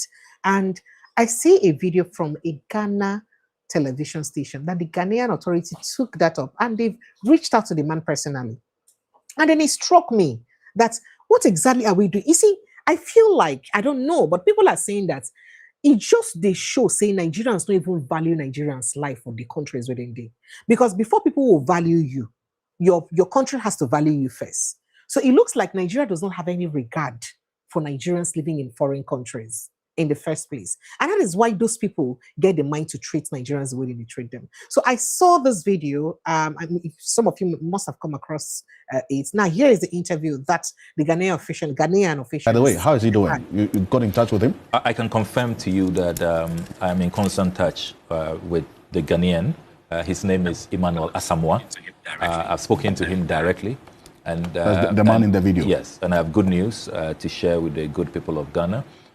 The government of Ghana has decided that we will relocate him. You relocate this? Yes, Emmanuel Asamoah. Yes, the gentleman in the viral video. At full cost, we will take care of his relocation and resettlement out of South Africa. I will not at this point disclose where we will be relocating him to. But because of how viral the video is, this gentleman, and the fact that his identity has been exposed and he's been the subject of a lot of trolling and consistent, threats, we have taken the decision to relocate him and to have him reintegrated at another place. He's agreed. He's willing to cooperate with us, and we are going to do that. I see. But we continue to extend consular assistance to him. He's doing very well. He was really traumatized, as you can expect. I mean, these are vigilantes with no legal mandate, just pouncing on innocent immigrants and pursuing them in such really offensive manner, very dehumanizing manner. Okay, so Okay. And let me state for the record that we have checked, and indeed it's been confirmed by South African authorities, that Mr. Emmanuel Asamoah is not an illegal. So they're asking for documentation, which he has in that video, yes, for him to produce documents and so on. So that was another issue that came up, that if he was living there illegally, then the steps must be taken to regularize that situation.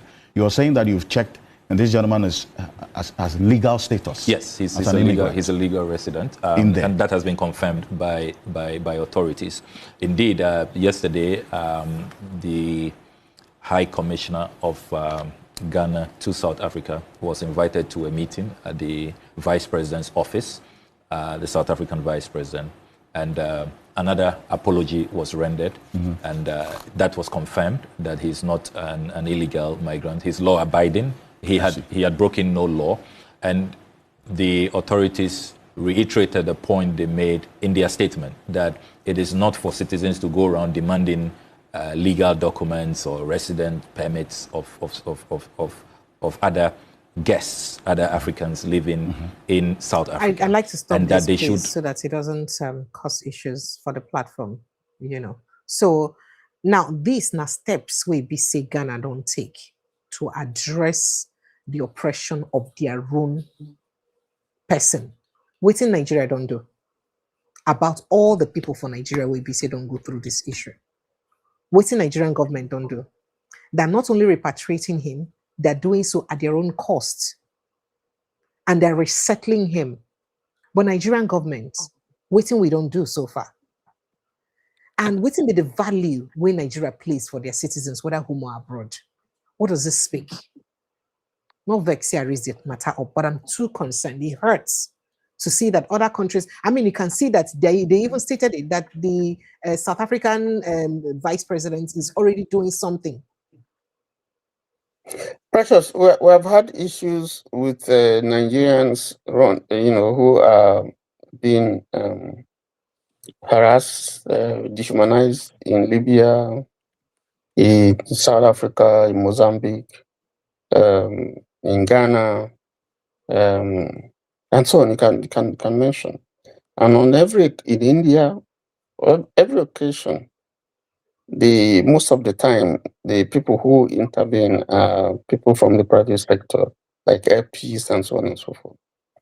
You hardly have had an occasion where the Nigerian government will summon the ambassadors or high commissioners in our country to say, listen, why is this happening, and so on and so forth. We haven't had recently a government that is, will take, no matter what the issues are, once their citizens are, being unfairly treated, they come out hard to defend them. Because there's a saying that you first chase away the hawk from the chicken before you start warning the chick against wandering aimlessly in the bush. The policy that we have today is one that doesn't look at the welfare of Nigerians within the country and even outside the country. So and part of the reason is that even the foreign offices don't have the funds. They really barely had nothing with which to run those operations. I can tell you that I know that for a fact. Sometimes they have problems with paying their workers.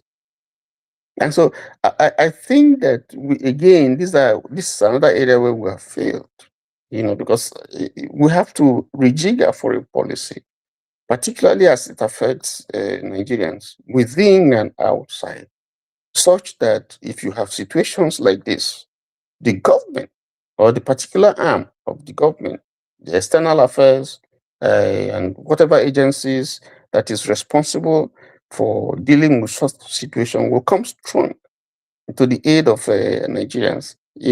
Get them out of the country if they are in trouble.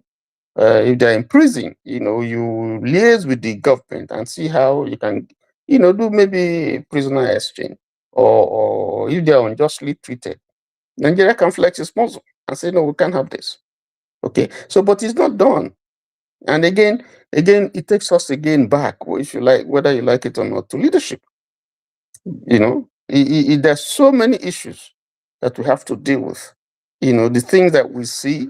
That's exactly why I raised the conversation. But if you can be quick with this, I have very limited time so that I can. Yeah, I think that let me stop there so someone can take it. All right, Olumide, do you think the same too? Very quickly. Well, I mean, Precious, that just goes to show that the present crop of leadership in Nigeria, they are psychopaths and sociopaths all mixed in one. A combination of sociopaths and psychopaths all mixed in one, because they don't care for their people. They don't see. I can take it from many angles. Number one, make them very brief. No waste time. Sure. No vex. The guy went to Benin recently. Was it Jos recently? He stopped at the airport. He couldn't even go to visit the people. It says lack of power. People lost their lives. People lost their kids. People lost their husbands, their wives. He couldn't go. The president's wife runs to USA to spend millions of dollars to lobby, and he has not. Ask her, has she visited one of the IDP camps? Has she visited any of the IDP camps? To say, you know what, you guys are going to be relocated back to your homelands. This is going to end today. Has she gone there? She has never gone. She's gone to US to lobby with millions of dollars. You can see that country, we have lost our humanity. Thank you so much. Comparable facts. I want to believe you agree with them, or you want to chip up. No, I don't. To a certain extent, I mean, everybody has made a very good commentary, but I look at it that Nigeria, the way they approach this, we know that the people that has been punished more in the African continent is Nigeria. That's where the xenophobic attitude has made to than any other nation. Ghana probably happened before, but what actually happened with this guy, is more of recently.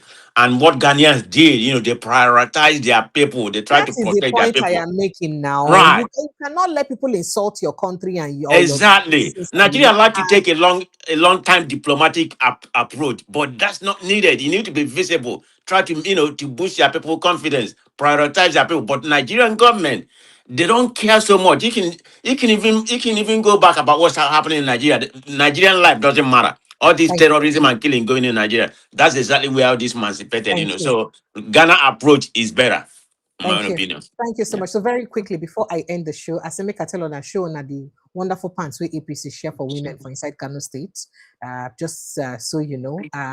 So the APC reports are circulating on X, according to the reports that have sparked outrage following the emergence of pictures and videos showing the APC-led Kano State government allegedly distributing pants printed with the image of Governor Abba Yusuf or Abba Kabir Yusuf as part of mobilization efforts ahead of 2027 elections. So you can see the women holding their pants, very lovely pants. Oh, with his face. If you look closely, you'll see his face for inside the video, for inside the pants. And people are saying that what's wrong with that, while others are saying that this is the next load that we're going to with politics and elections in Nigeria. And I'm also sure that you've seen the video of Akpabio's daughter too, which's been making the round. People are saying she's 19-year-old, that the City Boys made a 19-year-old the coordinator of City Boys movement. Is there anything wrong with that? That's a good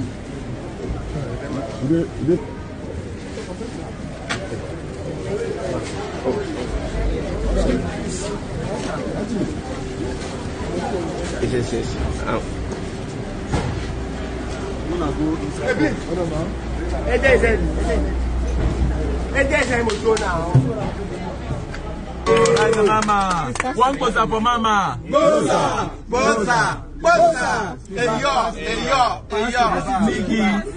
Now Mama believe so. We don't get another one. Now Mama believe. All right, so let me end it there. Glorify that further. If you can, 30 seconds each. Your thoughts. Nigeria is a caricature, man. Nigeria is a caricature when it comes to politics. So that's all I'm saying. That. Sorry, Olumide, I don't expect you to say anything nice with the way you've gone this evening. Olumide, you have something to say very quickly. Okay, T.Y. Danjuma, let me let you in on that. I think you stepped out. T.Y. Danjuma, you're muted. You are muted. Yeah, I think I would not have issues with anybody who says that he doesn't feel a sense of belonging to this country, and therefore, against that background, he would want a renegotiation to determine whether he would stay or he would leave. I think it's a right. It's not out of convention, and so people who feel that this country is not working for them. The country should listen to them and have a way of dialoguing with them and let them go if they want to go. That's my view. All right, thank you so much. I'd like to say a big thank you to you, gentlemen. Thank you so much for being part of the show. And to everybody who watched, all your comments that they see, I love and I appreciate them very well. Sincere apologies, I cannot stay longer because I have quite a lot to do. Tomorrow is Sunday. I need to go and prepare. Tomorrow is already today. It's past 1 a.m. I need to go and prepare, and I have other appointments. Thank you so much for being part of the show. It's always a pleasure to have you guys join us here. Let's continue to speak for the growth and development of our nation. I'm hoping, say, one day, all the talk will they talk, you go reach the right ear and spark the right action. But at the meantime, kindly subscribe, like, and share this post. I'll see you again tomorrow, God willing. Good night and God bless you. Bye.